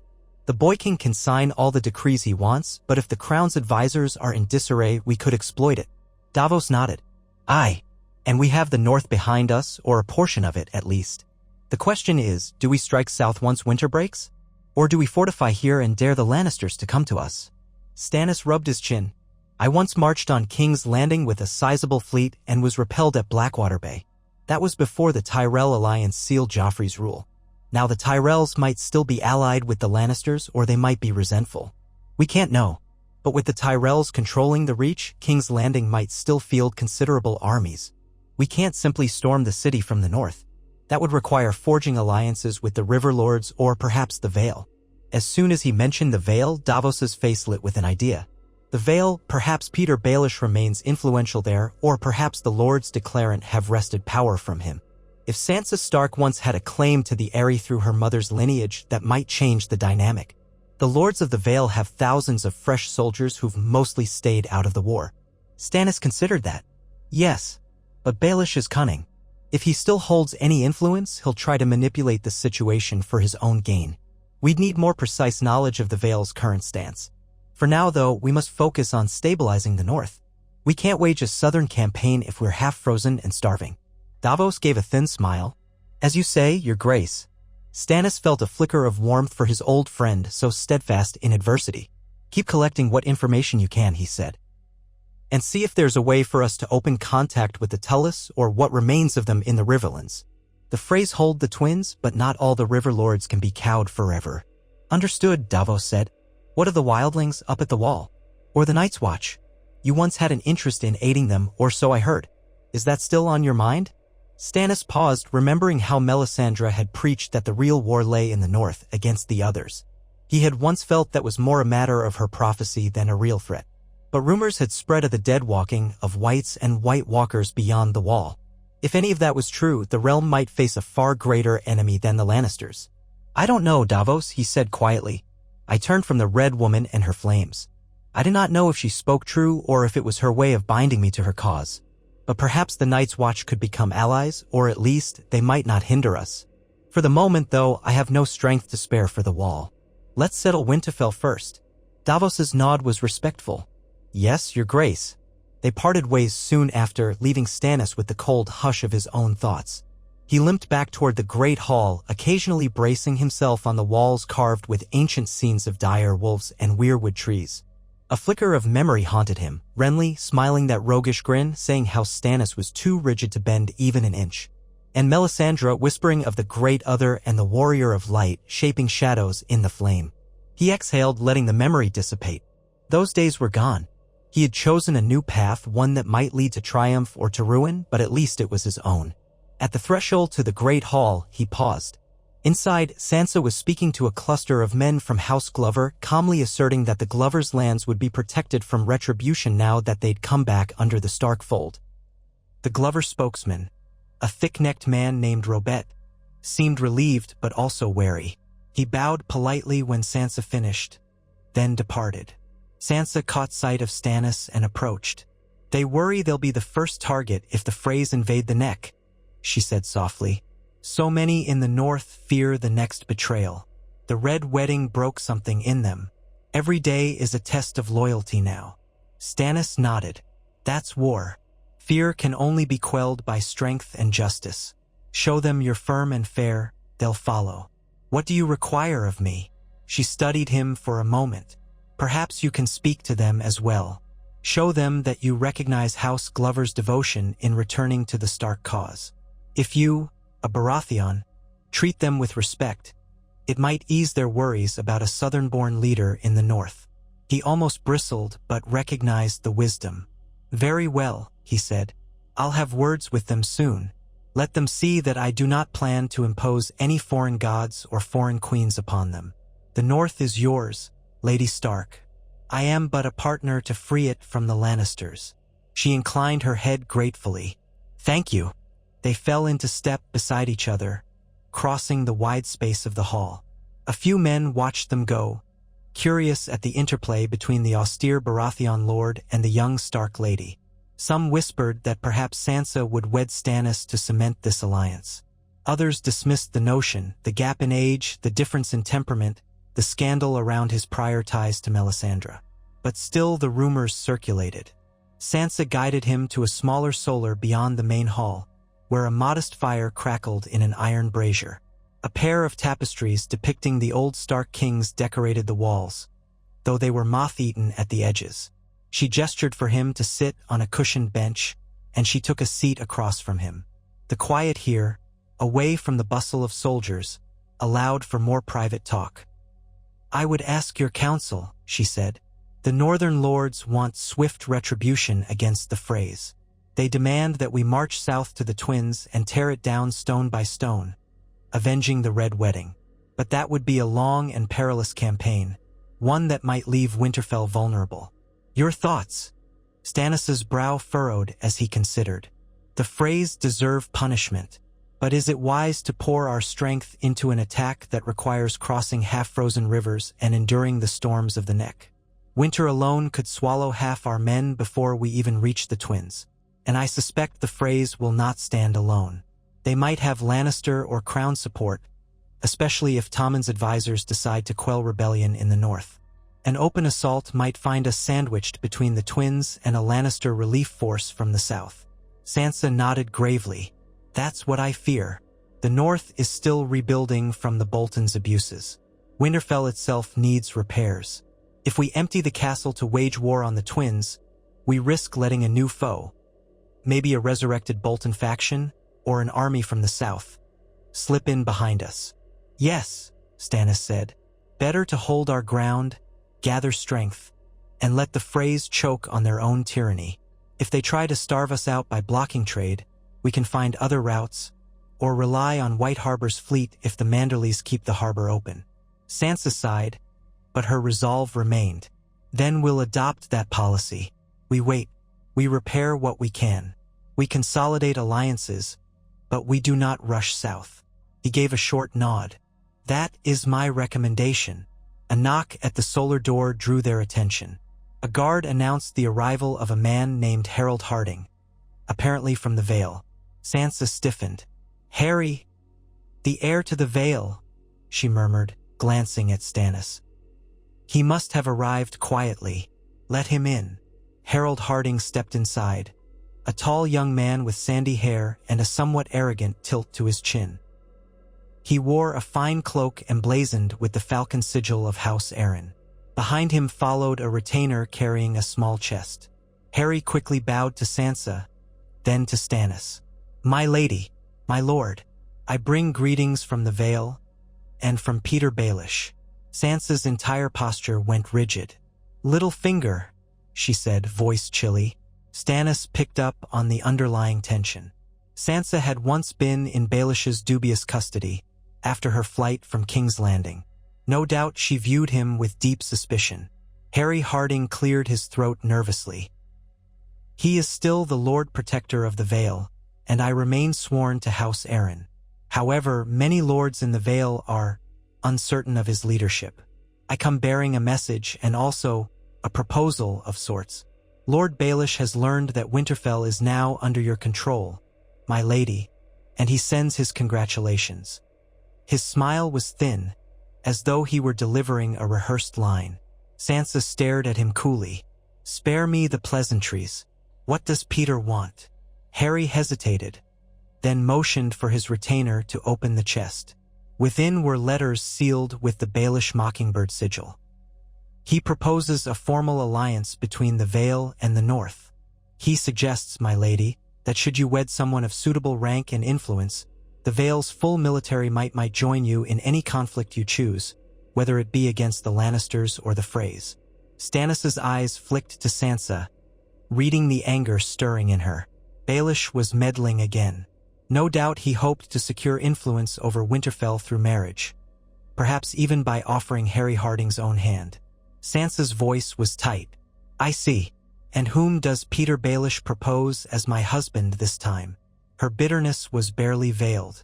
She had been married off once to Tyrion Lannister against her will, and later nearly to Ramsay Bolton. Enough forced betrothals existed in her past to last a lifetime. Harry Harding shifted uncomfortably. He suggests me, my lady. I am the heir to the Eyrie, and if you were to marry me, the Vale Lords would rally to your cause. We could unify the North and the Vale, forging a powerful bloc to stand against the Iron Throne.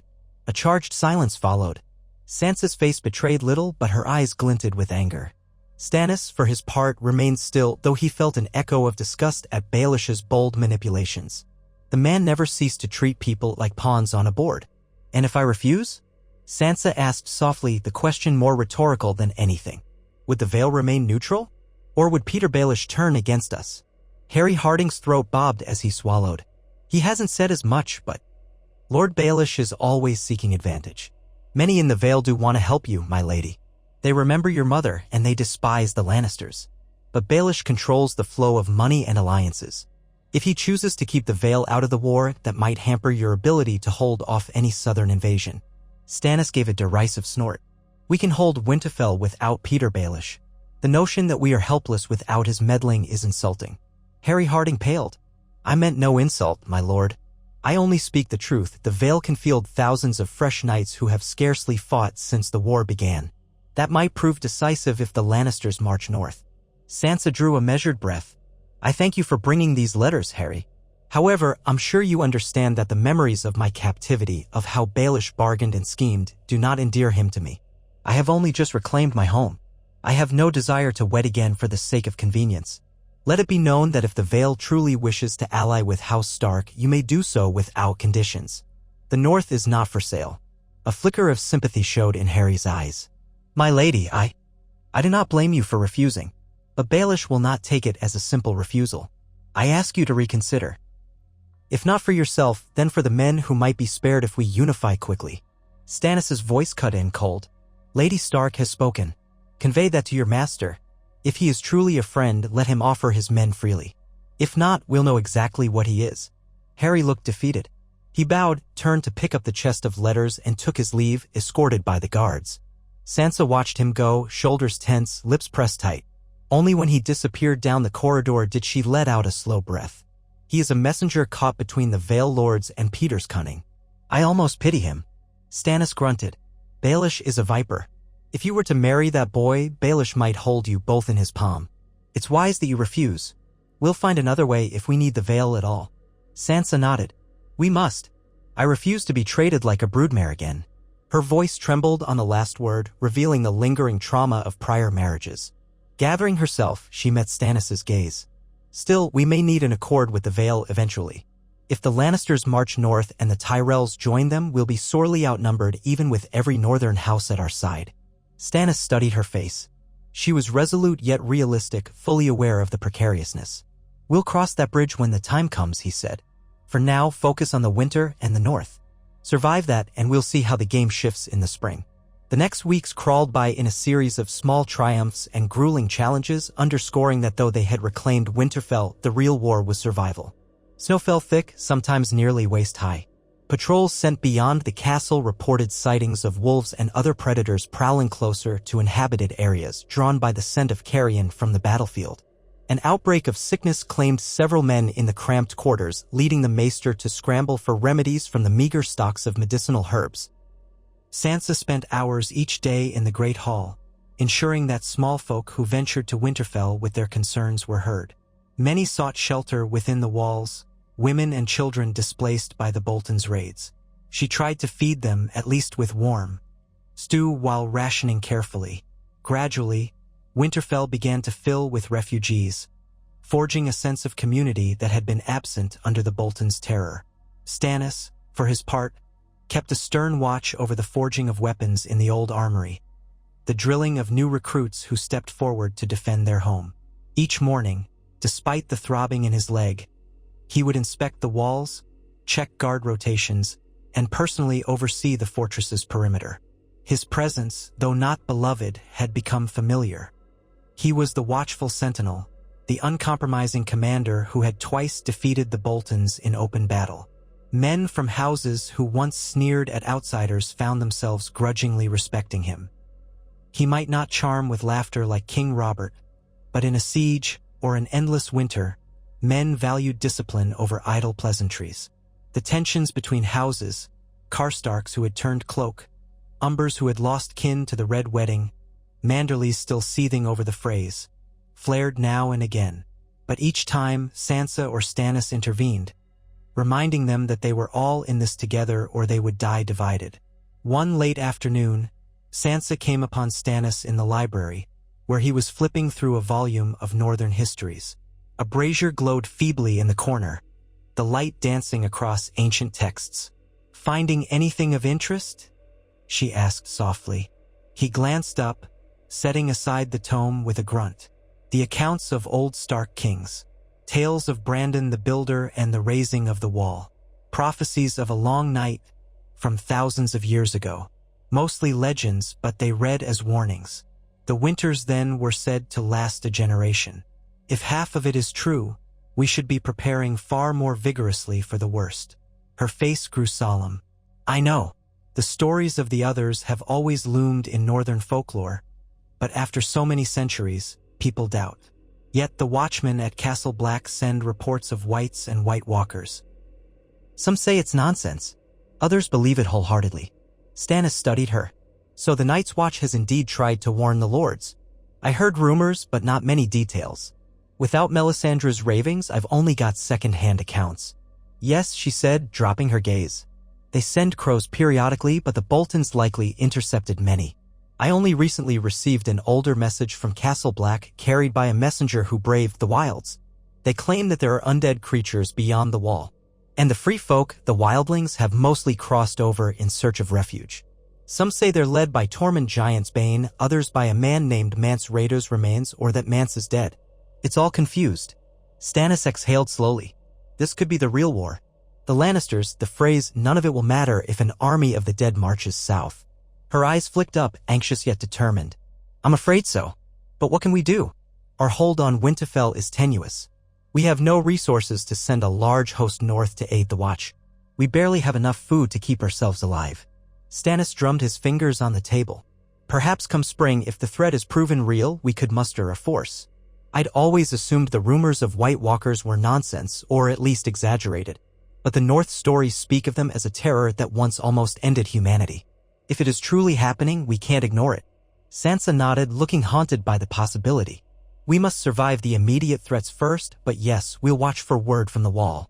If the dead truly walk, we'll have to face them. The old ties that bound the realm might have to be reforged in an alliance we've never seen.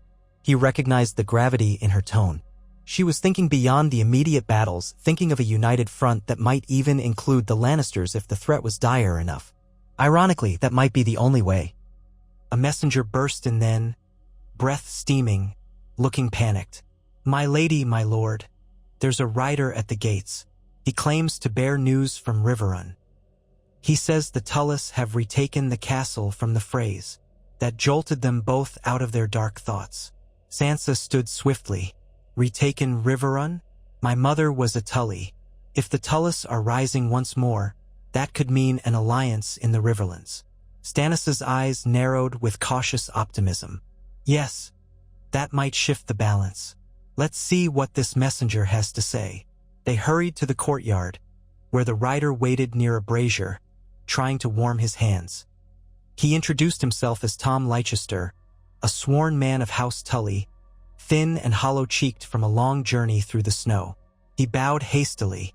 My Lady Stark, he began, breath pluming. I bring news from Lord Edmure Tully, who has reclaimed Riverrun after forcing the Freys to lift their siege.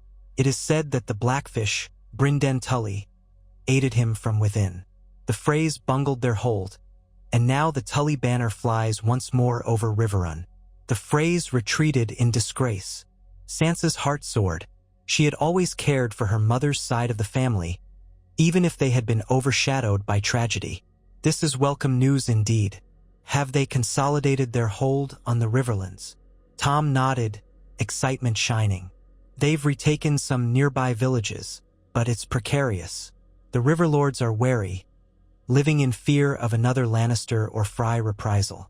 Lord Edmure sends word that if the North stands with him, he will stand with you.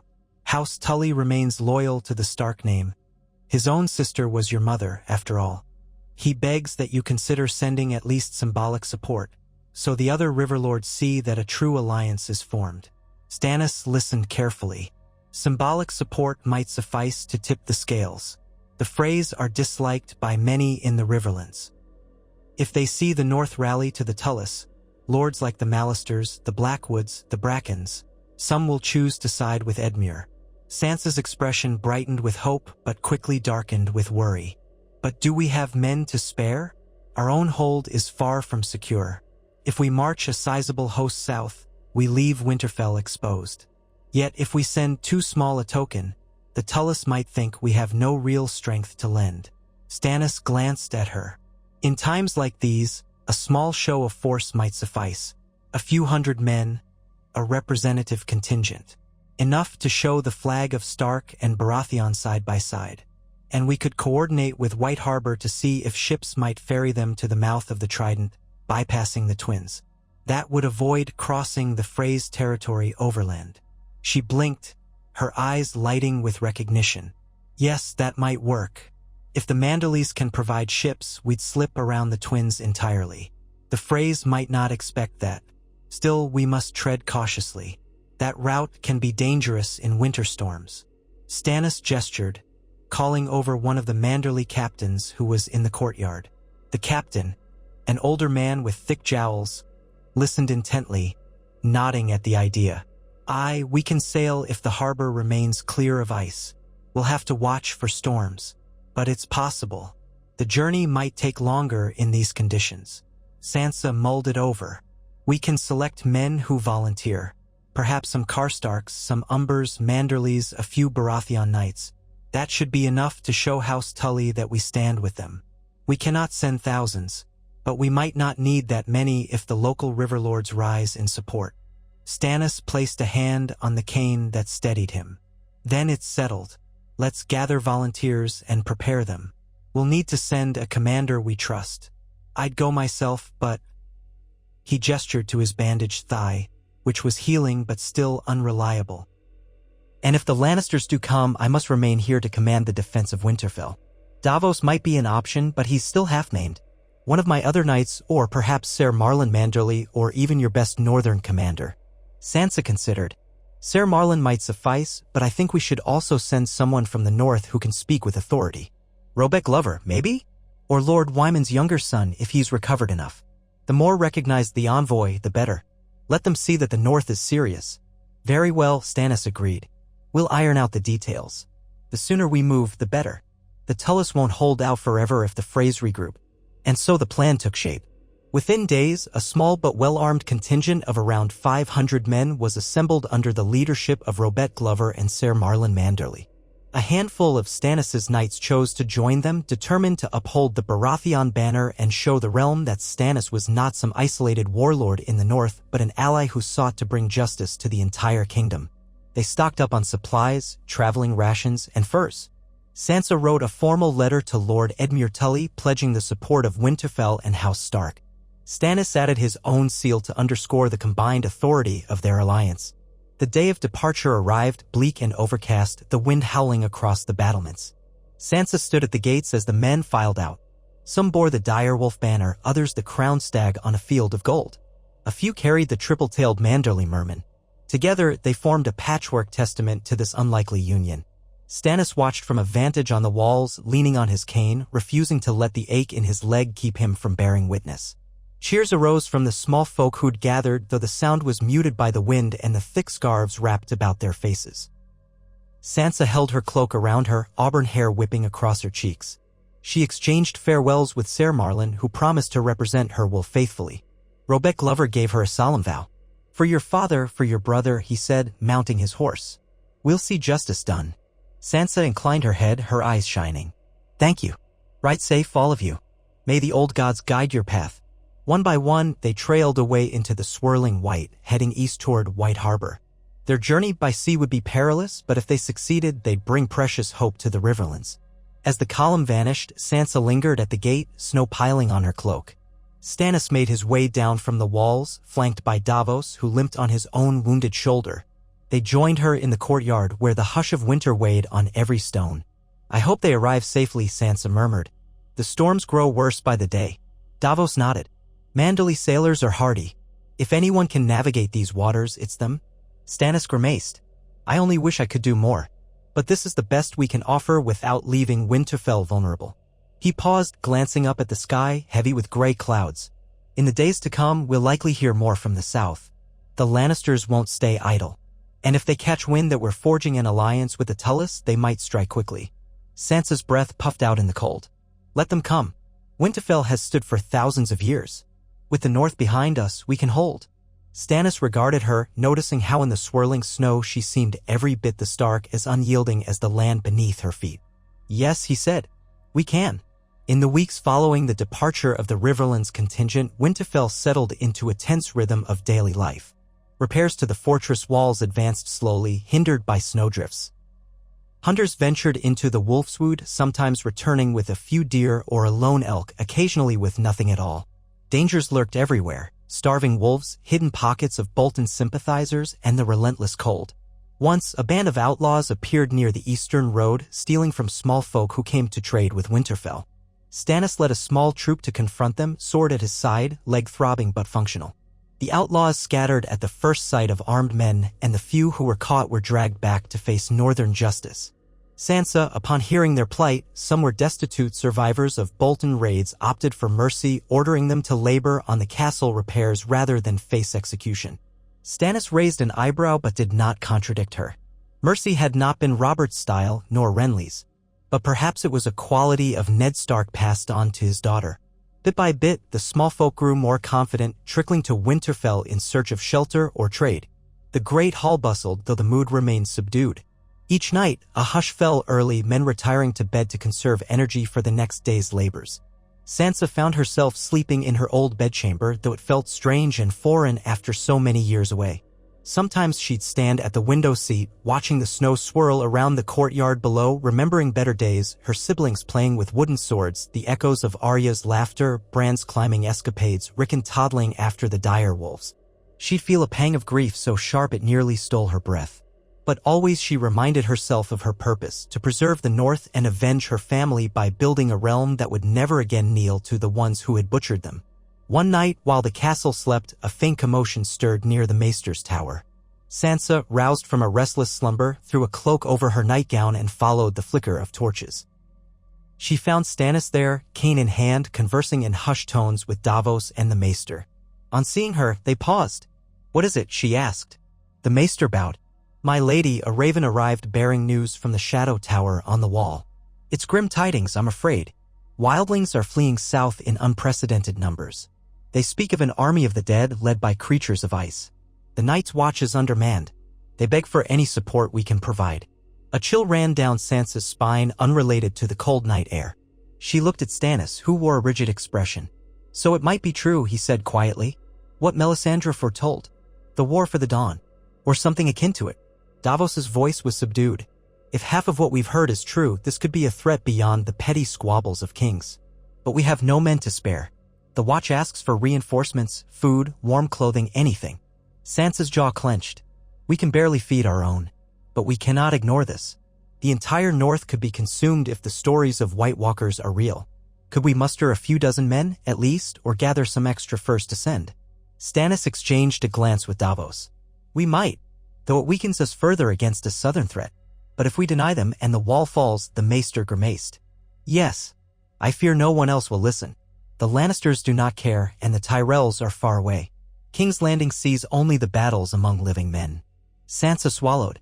"I will write back to the Lord Commander, whoever that may be now, and let him know we hear their plea. We can spare some supplies, hopefully. If more small folk come seeking shelter, we can ask for volunteers to man the wall, those willing to fight for the realm. It won't be many, but perhaps it will help." Stannis inclined his head. "Agreed. And I'll speak to the men. There may be some criminals or outlaws who'd prefer joining the Watch than facing the winter outside these walls. That was once a custom, sending men to the wall as an alternative to punishment. We can revive it." Sansa nodded grimly, remembering how her uncle Benjen had been a ranger of the Night's Watch, how Jon Snow had gone north. Tears pricked her eyes at the memory of Jon, the half-brother she had once regarded with a mixture of aloofness and confusion. Now she would give anything to have him here, to share in the burden of leading the North. But rumor claimed Jon was dead or missing. She couldn't be sure. So many Starks had been scattered to the winds. The hour was late, but she and Stannis remained with Davos and the Maester, drafting letters and proposals. Another small flame of hope: if the Tullus rallied the Riverlands, perhaps some caravans could bring supplies north. They'd pass the twins by boat or cunning. In this web of alliances, every thread might prove vital. When dawn broke, Sansa emerged to find the courtyard already bustling. Men loaded wagons with grain, building materials, scraps of metal for forging. She spied a cluster of new arrivals, refugees from further north, near the last hearth. They were half-frozen, huddled in ragged furs. Immediately, she ordered them taken inside for hot broth. The haunted looks in their eyes spoke volumes about the devastation wrought by the Boltons and the deepening winter. Some said the snows were swallowing entire hamlets, that wolves prowled day and night.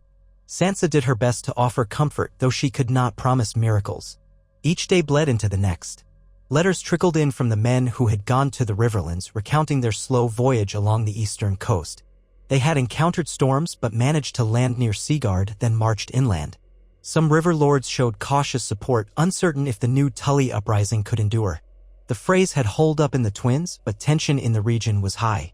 No one expected to remain neutral for long. Then, near the turn of the year, a new raven arrived bearing an urgent seal from Riverrun. Sansa summoned Stannis, Davos, and the Maester to the Great Hall to read it together. The message was penned by Ser Marlon Manderly. "My Lady Stark, my Lord Baratheon, I pray this letter finds you well. We have reached Riverrun safely and joined forces with Edmure Tully, who now holds the castle. The Blackfish, Brynden Tully, commands the defenses, and they have driven off multiple small fry assaults. The Riverlords gather, many outraged by the Frey's part in the Red Wedding. Most crucially, we have found unexpected allies among the Brotherhood Without Banners, a rebel group that hunts Freys in the Riverlands. They speak of a resurgence of faith in the true king in the north. Word of Winterfell's liberation spreads swiftly. Many lords clamor for a figurehead to rally behind, namely you, Lady Sansa, as the last known Stark in the north. Some go so far as to call for the revival of the Kingdom of the North and the Trident, a separate realm altogether. We have won some skirmishes, but the Freys remain entrenched at the Twins, and rumors speak of Lannister forces mustering near Harrenhal, though we cannot confirm. Lord Edmure begs for more aid if we are to press the offensive and drive the Freys out entirely. If the Riverlands are freed, we would have a vast ally between the North and the Crownlands. Yours in service, Ser Marlon Manderly." Sansa set the parchment down, her hands trembling slightly. A chance to unite the North and the Trident, forging a block of territory from Winterfell down to the Red Fork of the Trident? That would be a monumental shift in Westeros. It might restore the old kingdom that had once existed before the Targaryen conquest, though the Riverlands had historically changed hands multiple times. She glanced at Stannis, who appeared thoughtful, not alarmed. Davos scratched at the stubble on his chin. "So the Tullys want more men. They want you, Lady Sansa, to lead them alongside House Tully. That suggests a break from the Iron Throne. This is no mere rebellion, it's a separate kingdom forming. The question is, does that serve us?" Sansa swallowed. "It would if it can stand. But I fear the Lannisters won't stand idle if the Riverlands join with the North. They come with an army. Could we repel them?" Stannis's eyes flicked over the letter again. "If the Freys are contained, if more Riverlords rally, if the Brotherhood harasses them, perhaps. The Lannisters lack Tywin's genius now, and the realm is fracturing. The Tyrells may not come to their aid as swiftly as before, if Mace Tyrell distrusts Cersei. But it's a gamble." She met his gaze. "A big gamble. Yet if we do nothing, the Freys might regroup, the Lannisters might come, and eventually we'll face them alone. It's better to fight with the Riverlands at our side than to wait until we're cornered." Davos let out a long breath. "Then we must consider sending a larger force to aid them, once spring melts the roads enough for travel. Or perhaps a portion of our forces might go now, though it's dangerous in these snows." Sansa tapped her fingers on the table. "If I went personally, it would signal a greater commitment, but leaving Winterfell could be a risk. If the Lannisters or a remnant Bolton force try something—" Stannis interjected. "You are the symbol the North clings to, Lady Sansa. If you vanish, you risk your seat here. I would advise caution. Perhaps we can wait until the worst of winter passes, but that may be months or more. Edmure Tully might not have that long." Attention gripped Sansa's chest. She closed her eyes momentarily. "And so we face these impossible choices again." Slowly, she opened her eyes. "Let me think. Perhaps I can send a deputy.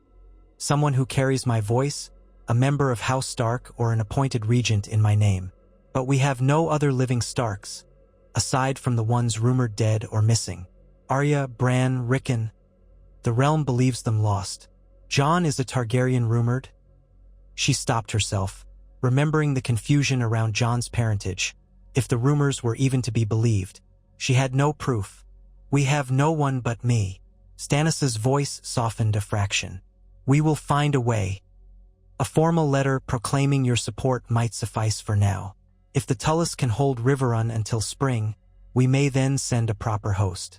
The key is making sure we aren't blindsided by a Lannister strike while we're divided." She nodded slowly. "Yes, let's do that. I'll write a stirring letter, reaffirming House Stark's commitment to the Riverlands. We'll promise men in the near future. Ser Marlon will know how to use that to rally more lords. In the meantime, we fortify here and prepare for the moment we can act." And so it was decided.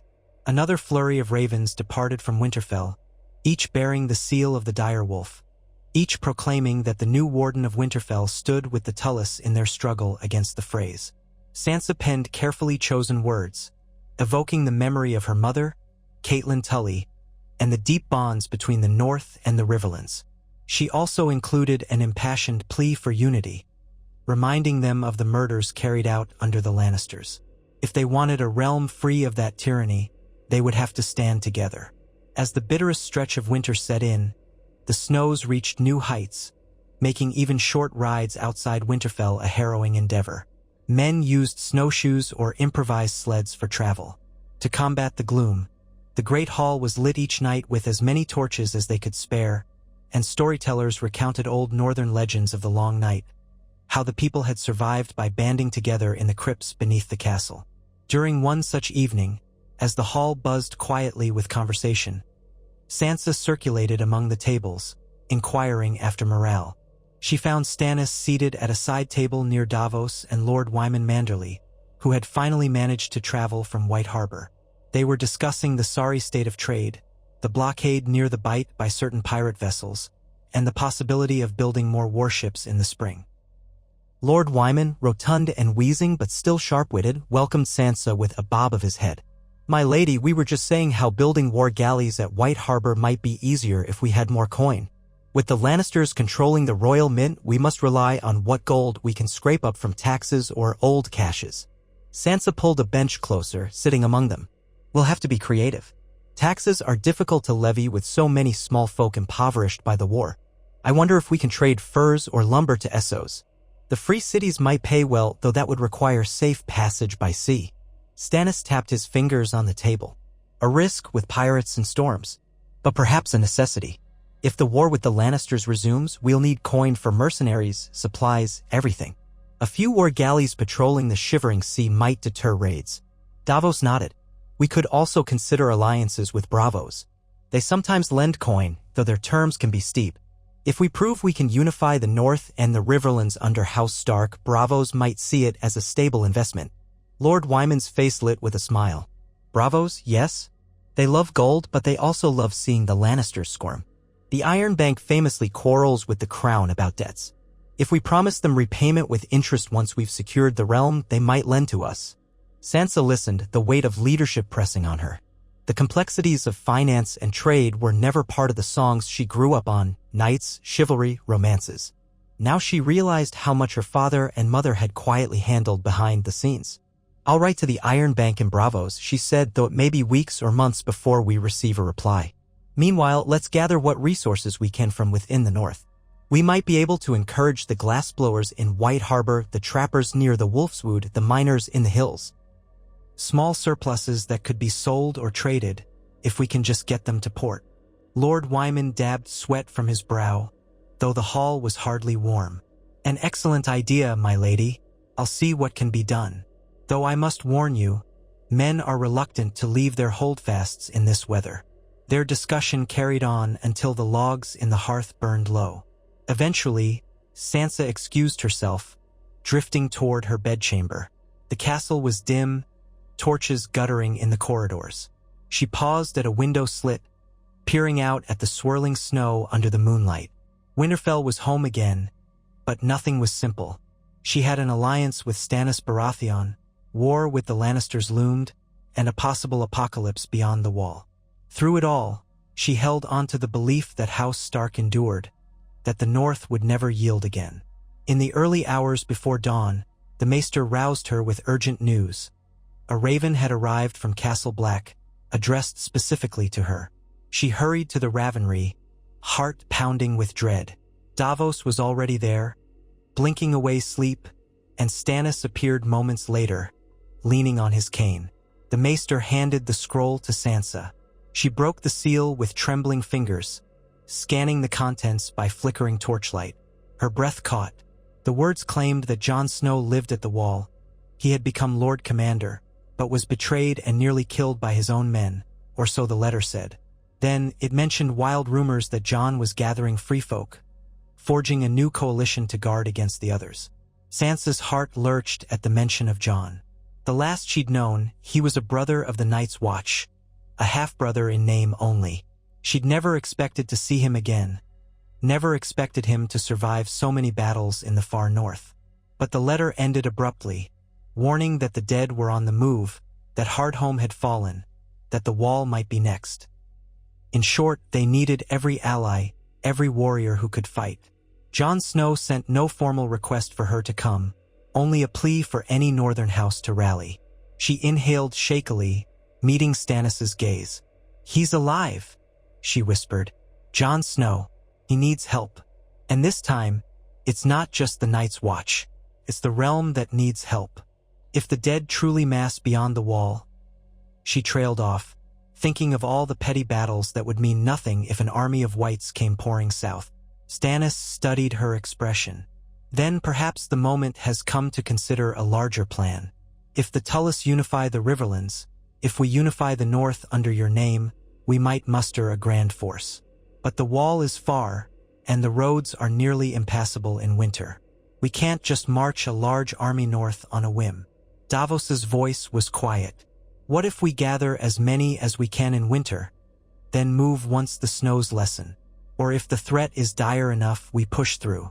The wildlings can't hold off the dead alone. Neither can Jon Snow and a handful of crows. Sansa's mind reeled. She recalled how her father once said that the Starks had guarded the North for thousands of years, that their duty was older than the Seven Kingdoms themselves. Now she felt that duty keenly. Winter had come in truth, bringing nightmares from ancient legends. "We can't ignore this," she said, voice trembling with conviction. "The Lannisters," the phrase, "I despise them for what they've done. But if an army of the dead crosses the wall, none of that will matter. The entire realm will fall." Stannis' face was set in grim lines. He seemed to weigh his old grudges, his claim to the Iron Throne, his anger at the Lannisters, against the looming cataclysm. "The Red Woman always said the real war was in the North," he muttered, almost to himself. Then he shook his head, as if dispelling the memory. "We have some time. The others won't march across the ice overnight. The Night's Watch has stood for thousands of years, but we must prepare. If we wait too long, we'll be caught unawares." Sansa looked at him, a curious mixture of gratitude and worry in her heart. "Then let us do it together, Lord Stannis. Let us see if the Riverlands can be held with minimal men so we can send forces to help the Watch. We must speak with the Northern Lords, rally them to the true threat. Perhaps some will remain behind to guard against the Lannisters, but others might be willing to face the darkness beyond the wall." Davos offered a faint nod. "We'll need all the alliances we can get, maybe even with the Vale if they can be swayed by the threat of undead. Or the Stormlands if any remain loyal to House Baratheon. The Tyrells? Dorne? All the old grudges might have to be set aside." Stannis let out a low breath. "A new war for the dawn, indeed. Where once we might have marched on King's Landing, now we must look to the wall. The Lannisters have forced our hand, but the dead force it more. Let them keep their Iron Throne if it means the living can unite." Sansa placed a hand over the letter, heart pounding. "Jon, he was always too brave for his own good. He's calling for help. Let's answer it.